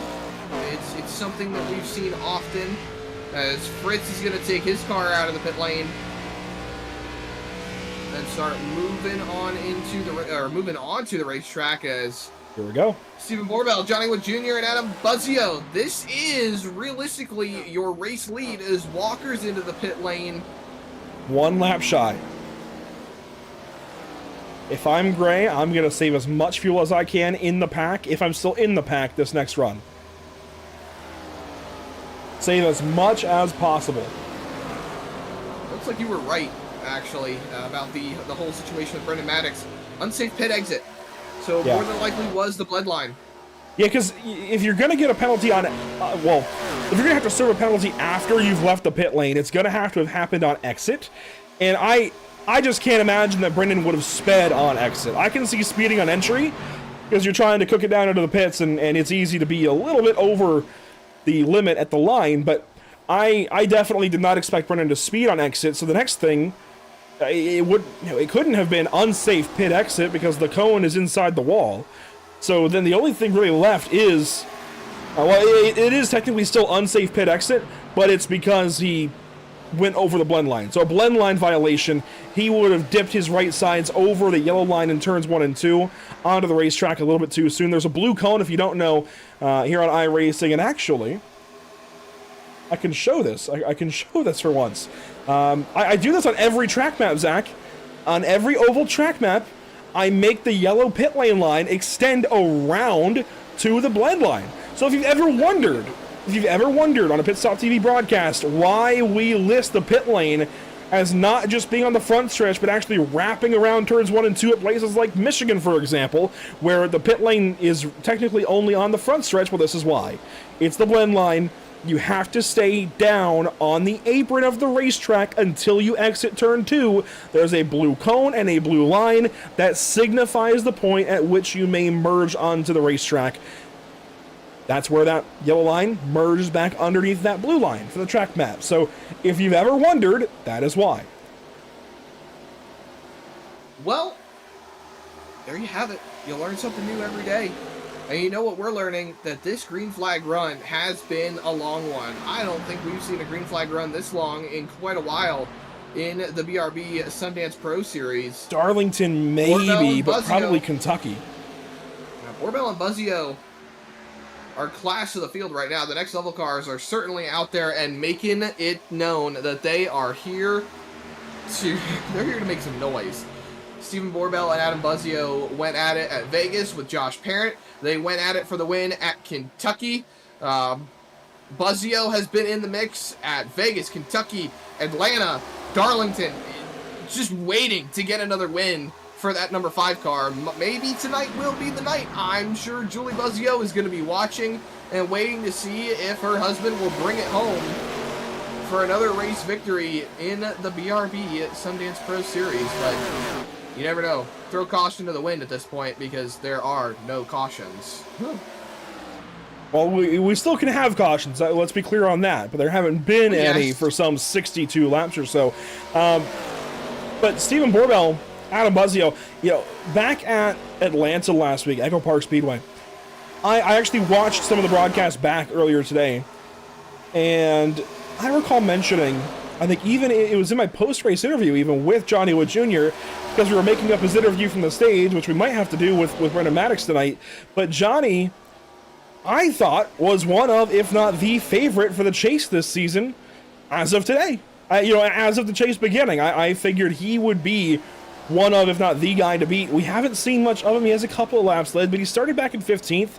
He's been very quiet tonight. I don't know if he just didn't get much practice, so he's been kind of lax, but we have not seen much of him until the last 30 laps or so. And here he is now broken away from the rest of the field, 2.5 seconds ahead of 4th place with Stephen Borbell and Adam Buzzio, who I also mentioned last week have been 2 of the hottest drivers in this series. Borbell with 2 wins at Pocono and Las Vegas, very controversially.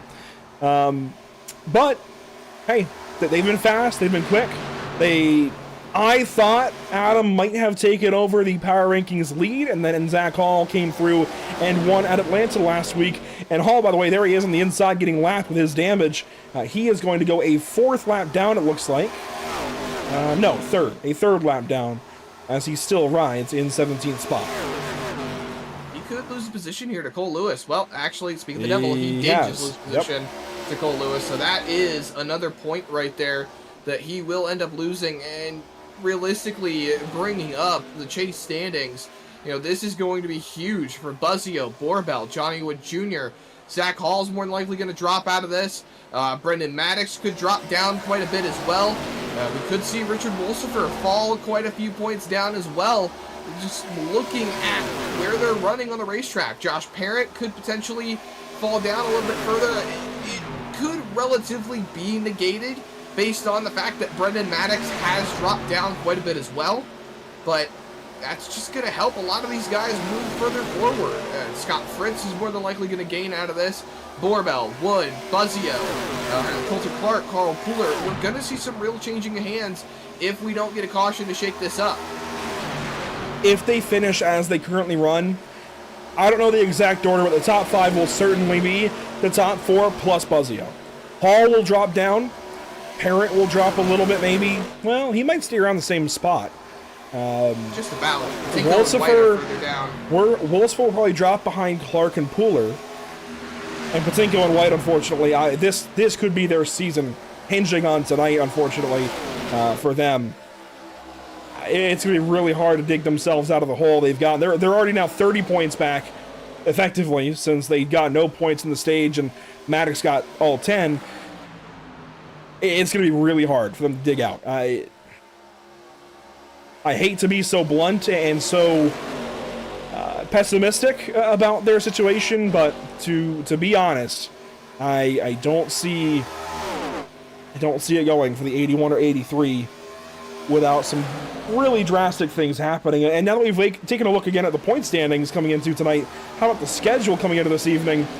And for the whole season, this is Michigan, February 3rd, 125 laps here tonight. Next week, we go to Watkins Glen. Then it's the Super Speedway at Talladega. The quasi-borderline short track / intermediate, doesn't know what it wants to be at Phoenix. And then Miami to cap things off. It's going to be a wild, wild chase. A really good mix of racetracks. I'm here for it. I'm excited. I'm ready to see some more racing going through this chase format with these guys. They're already planning for next season. I'm excited. I can't wait to see how the rest of this chase goes. And, starting to think as well about driver of the day as we're starting to get into that 20-lap window. We have seen a couple of recovery drives. Brendan Maddox and Josh Parent are somewhat close together. They're running in the 13th and the 14th positions. They've clawed back a few spots. You take a look at the top 10, top 5 really. 12 spots up for Buzzio, 12 up for Wood, 15 up for Stallings, another 12 for Pooler, 12 for Dorsey, 11 for Dyer. There's some good solid picks rolling into this, and to be perfectly honest, Andrew, I think I'm going to go ahead and just make my first pick now. Well, hold on, pause. Irish Spring Soap, Zach. I'm sorry. Oh boy. We've got that poll to sort out first. I just heard Gray Walker putting the clutch in. Really quick, pause on the soap even. Gray Walker putting the clutch in on corner entry. It's going to slow him down right now, but give it time with pit stops. It might work out. But Irish Spring Soap, I got to ask, Zach, are you the one person that said you have not heard of it? No. So you are. Yeah. Yeah. All right, so we will end that poll now in the YouTube chat. Zach, I'm sorry, you're the only person here tonight who has not heard of Irish Spring Soap. That's okay. Cody Dorsey going to hit the pit lane. But let's go ahead. Now I'll give you the floor. If you want to take Cody, you still can. He is hitting the pits, though. Taking him. Cody Dorsey. Fair enough. That's going to be my first pick for driver of the day. Second pick, I'm going to go with another non-chaser, and I'm going to take Anthony Tiseo. He's been relatively consistent as the night's gone on. He's done a really good job to be able to keep himself up there. I like it. I think he's done a great job, and I think he's a solid pick. You have me all over the place, slapping buttons, trying to make sure I'm in the right place here, trying to get all the names down. But Cody Dorsey, Anthony Tiseo, a couple of good picks for sure. I am going to go... See, now you have me wanting to take the top two because they're just doing a fantastic job. I'm going to give an honorable mention, certainly, to the 2 and the 5, and even the 75. I think they've been the best drivers today, but the driver of the day that I feel is making a huge, huge impact, there's 2 of them, they just pitted. Coulter Clark and Carl Pooler. I think these guys, they aren't very high up in the chase standings. They both got in the bottom half. They aren't conventionally who you would think of contending really for top 5s or race wins. They've both looked good tonight. They both have led laps. There you see Coulter with 8 laps led tonight. 6 for Carl Pooler. They've been fantastic. They're withstanding the pressure this evening. They're avoiding the couple of incidents that have happened so far. I'm giving my nods to Coulter Clark and to Carl Pooler. That might be the fastest and least climactic decision-making we've ever had for driver of the day. The vote is now live over on YouTube. Tiseo, currently the race leader as he stays out a little bit longer. Bunch of race leaders in. Borbell is in. Johnny Wood Jr., he's in, down and away. Quicker than Borbell. Did Borbell take 2? Wood took none. Buzzio took 2. Oh boy. Everybody has taken 2 tires so far except for Johnny Wood Jr. He has taken no tires. Fuel only for the 75. And this is how I can prove it. 6.37 seconds. A 2-tire stop is usually at least 9 or 10 seconds. And that's what we see for Borbell. 10. 10 for Clark. 9 for Dustin Stallings. 10 for Buzzio, who did not have a good trip in and out of the pit lane. He lost a handful of spots. He's now racing with Carl Pooler, who also took about 9-10 seconds for 2 tires there. So Johnny Wood Jr. now, race leader to be, if you will, once this cycle's back out. But he has no tires. He's 2.6 seconds up on Borbell. And now, eyes turn a little bit to Gray Walker. He is not going to have the fuel, by the way, to eliminate the pit stop and win this race. Even after pits, he is well behind these guys. So throw that strategy out. It's straight up. It's a race now between Johnny Wood Jr., Stephen Borbell, and Coulter Clark. Can the 2 and 54 run him down? We'll have to wait and see. It could be very, very tight.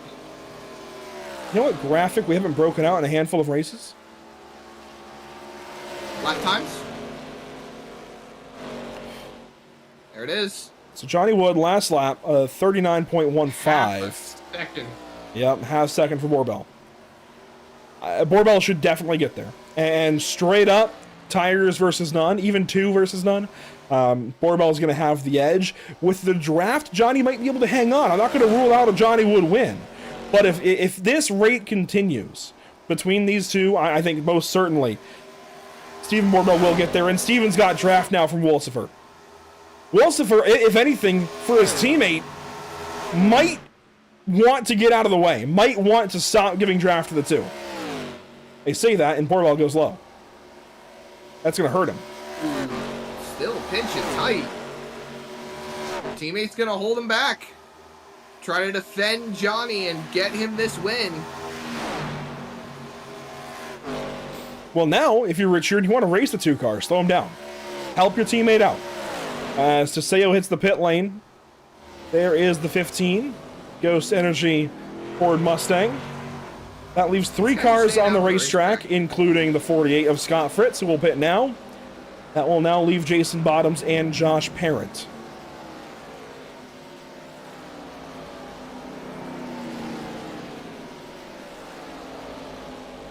Bottoms might try to see if he could get a lap led.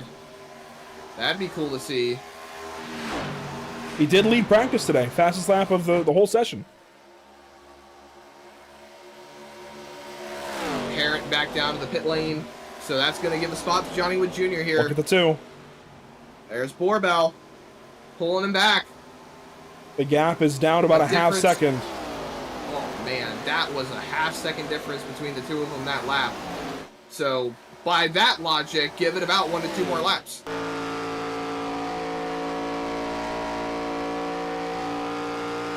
They have now assumed the race lead. Everybody has made their final stop of the race except for possibly Gray Walker. And here we go. The exchange of the lead. Borbell just drives right on by the 75. But now can Johnny hang on? Can he stay with Steven? Can they potentially stay ahead of Coulter Clark, who's about 1.7 seconds back?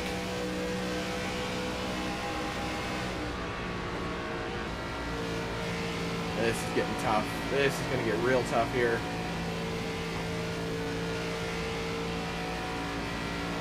Johnny's trying to hang on for all he can. Borbell's trying to break the toe. How about Coulter Clark? I mean, I don't know. I'm just sitting here just trying to think at this point. We've got 10 laps to go, 9 at the line. Borbell's trying to break the toe, break the draft as much as he possibly can. Wolsifer trying to get in there and stay with the draft. I don't think Coulter's going to have enough time to go track these guys down. I think Coulter can get to Johnny. I don't think he can get to Steven right now. Well, the best idea would be to get to Johnny and push him up there. Maybe. Then try to go get Steven. I don't know if Johnny's tires can handle that. Well, you're not wrong. I mean, I hear you on the draft in a straight line, but when you get to the corner, you can't make the tires grip slower. better than they already can. Like, you can't add grip to the tire. If anything, Coulter needs Johnny to hang on as long as possible so there's a consistent stream of draft that Coulter could try and dance through to keep moving up to the 2 car. But honestly, Zach, I think it's time to start singing the praises of Steven Borbell. I think this is his race unless we have a caution. Johnson City, Tennessee, represent. I mean, this guy, he has been a completely different driver this season. He's got some great stats, even back in the next-gen era of this league.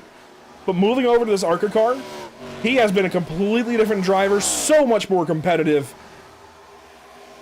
I just heard somebody putting the clutch in. Was that Gray Walker again? I think so. I heard a clutch go in and a motor spool down, and it just confused the heck out of me. Just want to make sure it wasn't our race leader at the very least. By the way, Buzzio and Teseo are fighting here with Carl Pooler as well. This is your 4th, 5th, and 6th battle. This is a lot of fun to watch. I think we could have 2 career days in this race, both for Coulter Clark and for Anthony Teseo. Problems for Scott Fritz. He has just pitted again. He didn't put enough fuel in it. That is not good. Not what you want to see for Scott Fritz. He's going to end up losing quite a few spots out of this. There's the leader coming on by as well. And we've got 5 laps to go as we cross the start-finish line this time. 5 to go here at Michigan. This has got to be one of the quicker races that we've seen so far. Don't say anything, Zach. We've got plenty of attempts. So spread out at this point. Plenty of attempts in the bank at a green-white checkered. I will say, since implementing this particular graphic right here, the time remaining graphic, we have not really had to use it. So props to the field. No, we really haven't. Since implementing this graphic a little while back, we have kept it mostly in the bin as Bornell gets held up. That's going to help Johnny out. Hey, Scott and Johnny will be teammates next season. That is true. That's going to Go help up there, Johnny a help your ton, teammate. and that's really going to help Coulter Clark, who's got the tires to actually fight. I know you said Coulter was going to get to Johnny, but it looks like he might be able to get to Steven as well. They're not too far apart from each other. Rolling down into one.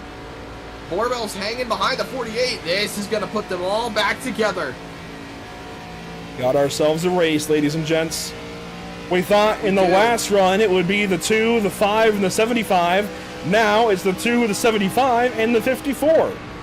3 laps to go when we come back around to the stripe. Here we go. Big send down the Clark bottom. turns left. He's down to the inside of Wood, down to the inside of Borbell. Here we go. 3 laps to go at Michigan. Single file down the front straightaway they go. Coulter's going to take a look. Not going to go for it just yet. They're going to stay single file. Johnny's only hope is to stay with them single file. He's dropping back on corner exit. He's going to lose a little bit here. Maybe, maybe not. Stays in tow with Coulter Clark. Rolling into turn 3. Clark looks low. He's going to try to take the lead here. Out in front is Coulter Clark. Will he be able to keep it? He's clear of the 2, but the 48's there. He can't complete Contact. it. Borbell's in the wall. Borbell grabs the fence. 2 to go. The 2 back to the race lead. Coulter Johnny Wood Clark Jr. moves back to second. burning those tires up. Use them up, Coulter. Steven Down now to the turns bottom. left. This is cool. Coulter's just kind of a Coulter feel-good guy to Clark. root for. Stephen Borbell has been fantastic this season. Each would be a lot of fun to see win. Heck, throw in third. Johnny would be an awesome win here tonight as well. But here we go. Off of turn number 4 in the Irish Hills of Michigan. 1 lap to go in the Ascendance Trucks 250. Coulter Clark, Stephen Borbell, Johnny Wood Jr. Now I feel like Steven's in a good spot. If he can just get a run, he can get back to that 54 car. Down to the bottom goes Johnny Wood Jr. He's going to try to take some sort of drive into there. He's not going to be able to get it done. They're side by side up at turn number 2. This is exactly what Coulter Clark wants to see. Down into 3 and 4 in the Irish Hills. Clark is about to make that 1 win count 2 here in the BRB Sundance Pro Series. Andrew, they're coming back to the line. We talked to him about stats earlier today. He's Steven and Brendan. And Coulter's going to add to that line, beating and banging across the line for second. But Coulter Clark is going to win at Michigan to open up the BRB Sundance Pro Series chase. Coulter Clark, car 54, your first winner in this season's Sundance chase for the championship. And something happened on the last lap because Brendan Maddox and Josh Perrin and even Jason Bottoms moved into the top 10. Jason Bottoms fan club rejoice. That's 2 top 10s in a row for Jason Bottoms. Look, Zach, Carl Puller, no front end. We'll I get heard a something replay. about Dustin trying to figure out where Stallings. caution was. Dustin Stallings also with an issue. But Coulter Clark will get a replay in a moment. Don't worry. But Coulter Clark, your race winner tonight at Michigan International Speedway. Wow. This just turned itself on its head. We had a green flag run to the end, 2 cautions, one of them being the stage caution, even if it was for cause. But wow, what a way to end this race. Brendan Maddox, Josh Parrott, Jason Bottoms end up back inside the top 10. Carl Puller ends up with damage, and Dustin Stallings as well. And Coulter Clark adds another win to the record books for that 54 car. What a way to get it done.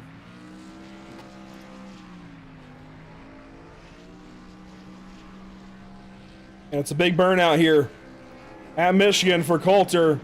Laying through those tires. Doesn't need them now. This is a big one. for Coulter Clark. I wonder if he knows there's a victory lane down here on the front stretch. Yes, he does. He is in it.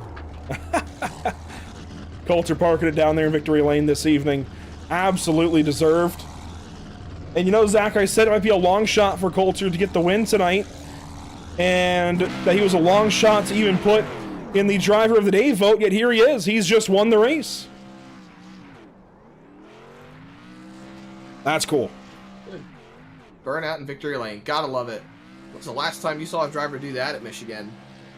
It's been a while. Kyle Larson, 2016, I think. So you can do it against the wall, too. He's getting every different kind of burnout you can do tonight. Hey, you gotta love it. The man just won the race. He's happy. We talked to him earlier on in the race. I thought for a minute it would be from strategy for car 54, that maybe he was going to save fuel and do it alongside Gray Walker. Gray ends up much further back, and it's Coulter Clark who wins this evening. What a day for Coulter. Let's go through what happened, though, at the end of the race. We saw the run to the finish for Coulter, Steven, and Johnny. But how about this double zero? Oh, it's already happened there. It has already happened.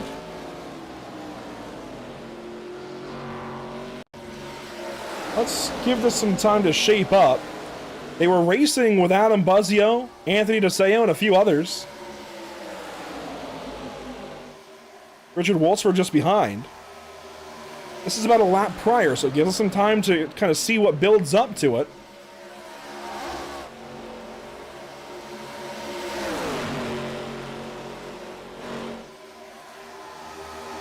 Here was the white flag, I believe. No, that was 2 to go still. It happened with 2 to go. That is why we're hearing a lot of drivers calling out with potential why there should have been a caution. Here it is. Carl down low. Adam tries to go high. Oh, wow. Man, that really should have been a caution, actually. Well, I mean, let's pause here and let's see. Flag stand. Green flag is still in hands. So I am surprised, but then they get off the racetrack pretty quick. It's usually iRacing looks at that white line. So, frankly, had Carl been on the racing surface, that might have been a caution. Let's see. Let's get another look at this. See what actually happens between the two of them. Carl comes up and just into the 5. I mean, that, hate to say it, I'm a big Carl Pooler fan, but that's on Carl. Big impact right there, and I really would have suspected that a caution was going to fly at that point. You saw Carl spin after the fact as well, but that was below the racing surface. See, Carl just gets a tad loose, and from a rear perspective angle, I feel like it looks a tad different, but relatively it's all the same. Carl just kind of came up a little bit, and well, the rest was history after that. I want to say from behind it looks different. Let's see this from the onboard of Dustin Stallings, looking up at it. Now Adam gets the run. He just pokes to the outside. They were both still traveling up the racetrack. Carl just came up faster than Adam did. I mean, they were both tracking out. The 71 just tracked out slightly faster. Look, man, the last person I want to blame in this is going to be the 71 of Carl Pooler. I put him on the list for driver of the day, but frankly, objectively looking at that, I think Carl moved up more than Adam, and we might have a battle over the lives when they do have the next Power to Puff race, because Julie and Ashley are probably the most active of the two spouses in the BRB Racing League, and see, Adam even was having trouble getting back to the line after that. Well, let's go back and take a look at the unofficial race results. We know about first place. That's about all we know right now. Let's take a look back at this. Coulter Clark with the race win this evening in fantastic fashion. Borbell and Johnny Wood Jr. to the line. They battled it out side by side, door banging across the stripe. They go second and third. That's your podium. Clark, Borbell, and Wood. Then it's Teseo, Anthony Teseo, fourth place here at Michigan, his home track. That's cool to see. Sam Dyer in 5th, Cody Dorsey 6th. The career days for a handful of drivers. Coulter with the win in a non-speedway race, super speedway race, that is. Anthony DeSeo 4th, that's a career day. Sam Dyer 5th, that's a career day. Cody Dorsey 6th, that's a career day. Buzzio hangs on just ahead of Brendan Maddox. Jason Bottoms in 9th, that could be a career day. And Zach, look at Josh Parent. He still drove back to 10th. He did. 10th spot on the day for Josh Parent. And hey, career day, first ever BRB Pro Series top 5 for Sam Dyer. So congratulations to Sam for getting that done. But 11th is going to fall to William Maple Jr. 12th position will go to Carl Puller. He's the last driver to finish on the lead lap, with Scott Fritz being the first car 1 lap down after having to make that late race pit stop there. Richard Wolsifer got that black flag early on in the race, ends up finishing 14th, 1 lap down. Then follows Gray Walker, who could not make that fuel stretch to the end. He tried as hard as he could, but was not able to get it done. Dustin Stallings ends up 2 laps down in the 16th position, with Cole Lewis right behind him in the 17th position, 3 laps down. Zach Hall, big blow for the driver that everyone expected to come out of the gate swinging tonight. He ends up in the 18th position. That was our pole sitter as well. Jordan White and Evan Patinko ended up gaining a few spots after their incident early on in the race. Jordan White finishes 19th with Evan Patinko 20th, and then one final driver on the night. Actually, there's 3 more drivers on the night, if I'm not mistaken, because we have a 23-car field. And there you go. Caden Perkins, Dakota Bly, and Robert Moyer Jr. Bly came out. Dakota came out and ran just enough laps to get 1 spot and not finish last. That's funny. That's how it breaks down in Michigan. Let's just get to post-race interviews with the top 3 this evening, of course, kicking off with our race winner. And we can bring up the previous stat line, because this has now changed, Coulter. You've added 1 in each spot. We talked to you in the middle of qualifying. It's now 48 BRB starts, 2 wins, 5 top 5s, 15 top 10s, and a much better average finish. Can you believe that you just won that one straight up over Steven and Johnny, a couple of the favorites in this season?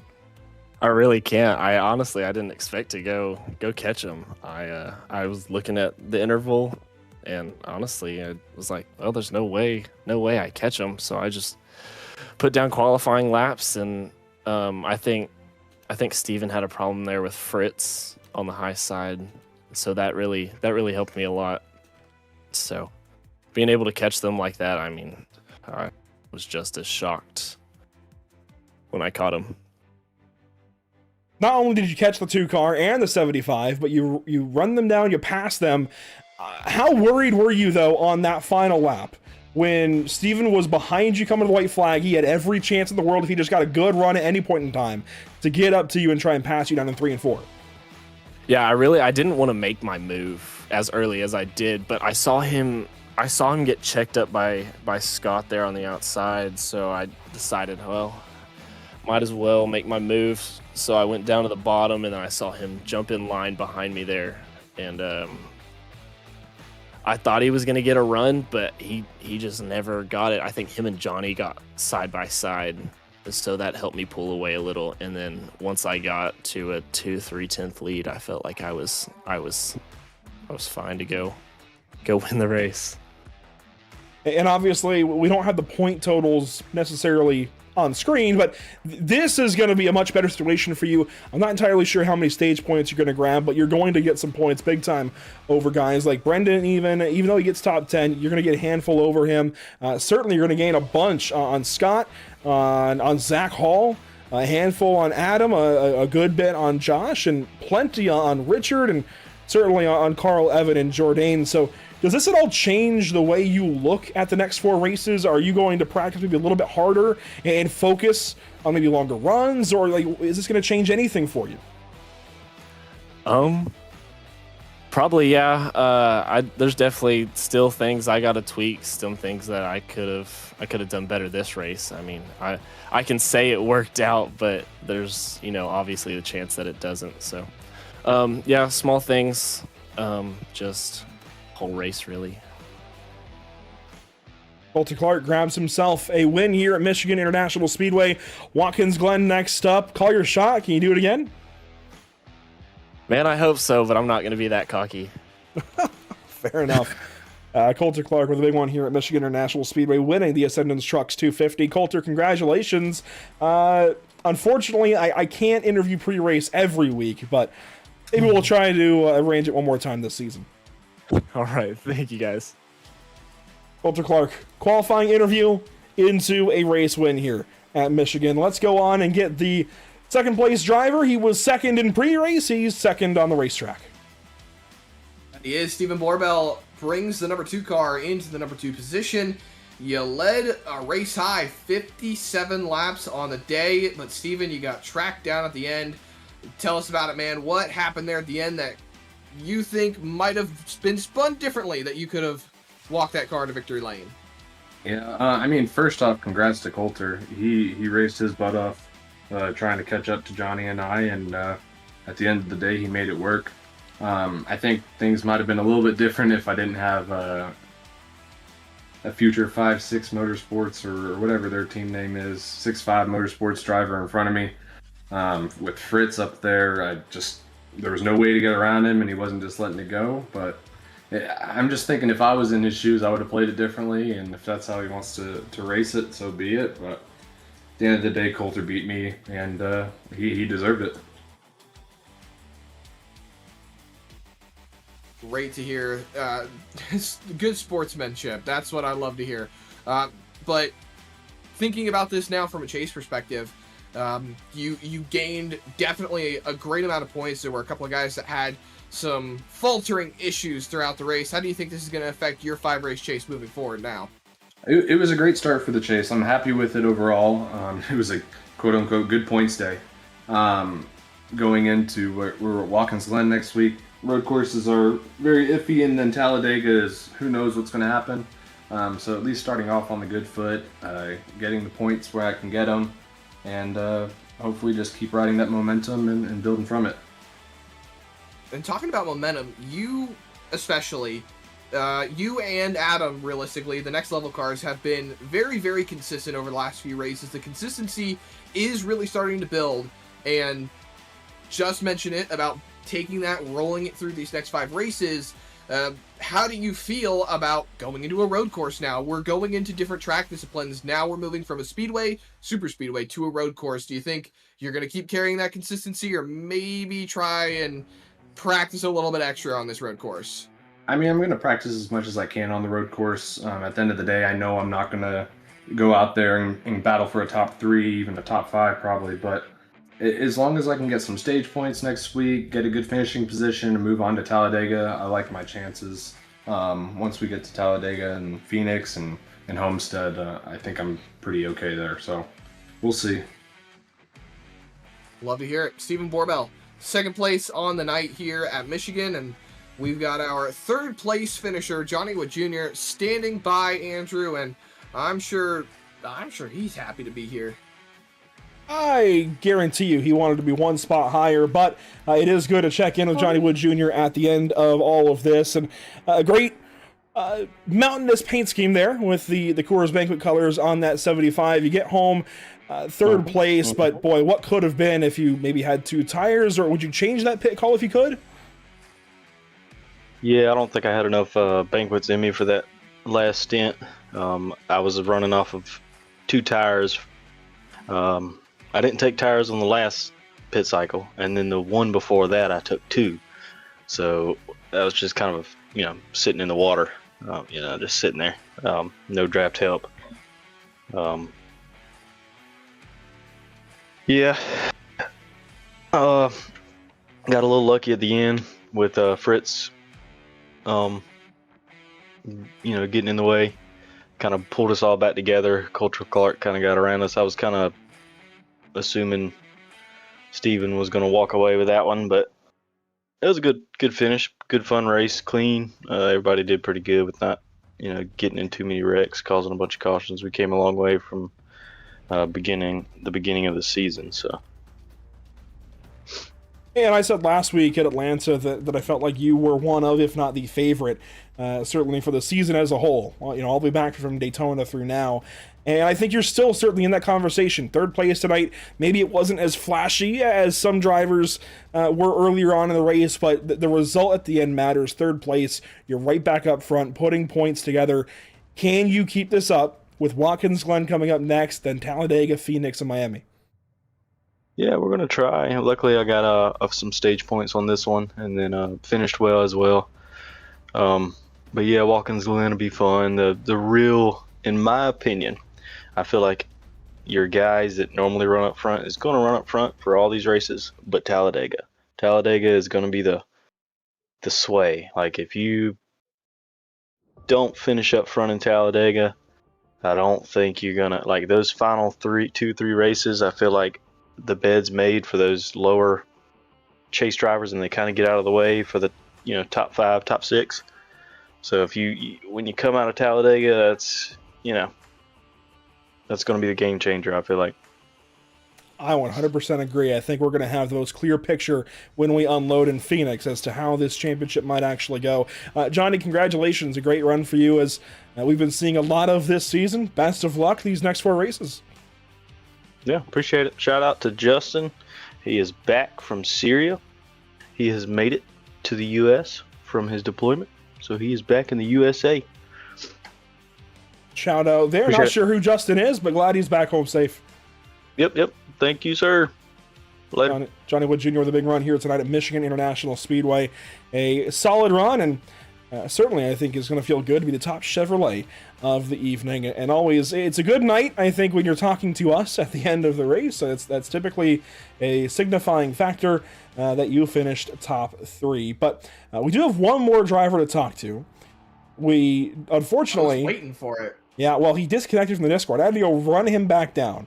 I had to virtually run all the way down I-40 to Oklahoma and get this guy back to his dang computer and back in Discord so we could try and chat with him. Brendan, let's go back all the way to Stage 1. You were a Stage 1 winner. There was so much happening we couldn't talk to you then, but we'll talk to you now. Stage 1, you just won it. How'd it go?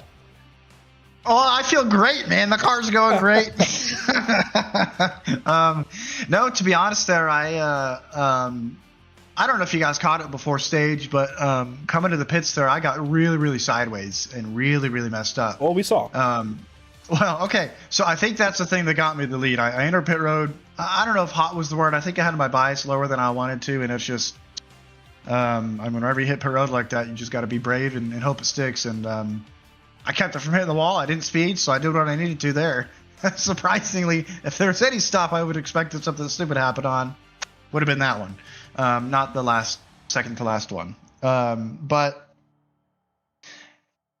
yeah, I think that was the key moment there. I mean, I hit stage really, I hit the pits really quick, and I came out in front of Richard, and I just managed to be in front of him. I saw something happen in my mirror, and I thought to myself, I said it over the radio, I was like, oh man, I hope that's a crash or whatever. Or maybe that was coming to the checkered or whatever. I saw something, and I thought, oh, okay, so this is going to be a yellow. Oh wait, no, I know what it was. I'm getting ahead of myself. We came out of pits, and there were guys that hit the pit road, and then I guess there were lap cars in front of us or something. I can't recall exactly what was going on. I didn't know I was in the lead until like right before the start-finish line. From that point on, it was, we had the yellow, and then I just got to jump on the restart and got down the backstretch before a wreck happened. And, I think if we had gotten to 3 or 4 there, Richard probably would have made a dive bomb down low, and it would have been hard to combat that. But, back to the caution, I saw someone go around in the mirror, and I thought, oh, please be a caution so that I can get this stage win. And it was at the expense of a little bit of Carl there. And I think Jordan was involved with it as well. I don't want those guys involved, but I'll take the benefit from it at least in that moment. Yeah, and then I mean, got away. I'm curious specifically on the stage because, as you mentioned, you were the beneficiary of that caution coming out when it did. You still could have held them off if it had gone, but specifically, of course, we're Whiplash Racing affiliated, right? we made a push for the 22 and the 81 to put on tires because you guys all had a few laps on your tires. If that had gone green, I'm curious, just straight up, if you think Josh or Evan could have got to you guys because they were racing toe to toe with you before the stop. Had that gone green and not had that crash not happened, do you think they could have got there? Involved, wasn't he? Yes. Oh, yeah. Yeah. Absolutely. So they were back in sixth. It was like seventh, yeah, seventh-ish, yeah. Yeah, I mean, so they took tires right there. That's right, because Josh mentioned on the radio that he wasted a set of tires. I possibly. I'm going to tell you right now, Richard and I would have been fighting side drafting, so we would have been slower. I think Josh. I don't know where Evan was. I think he may have been near Josh, but right with him.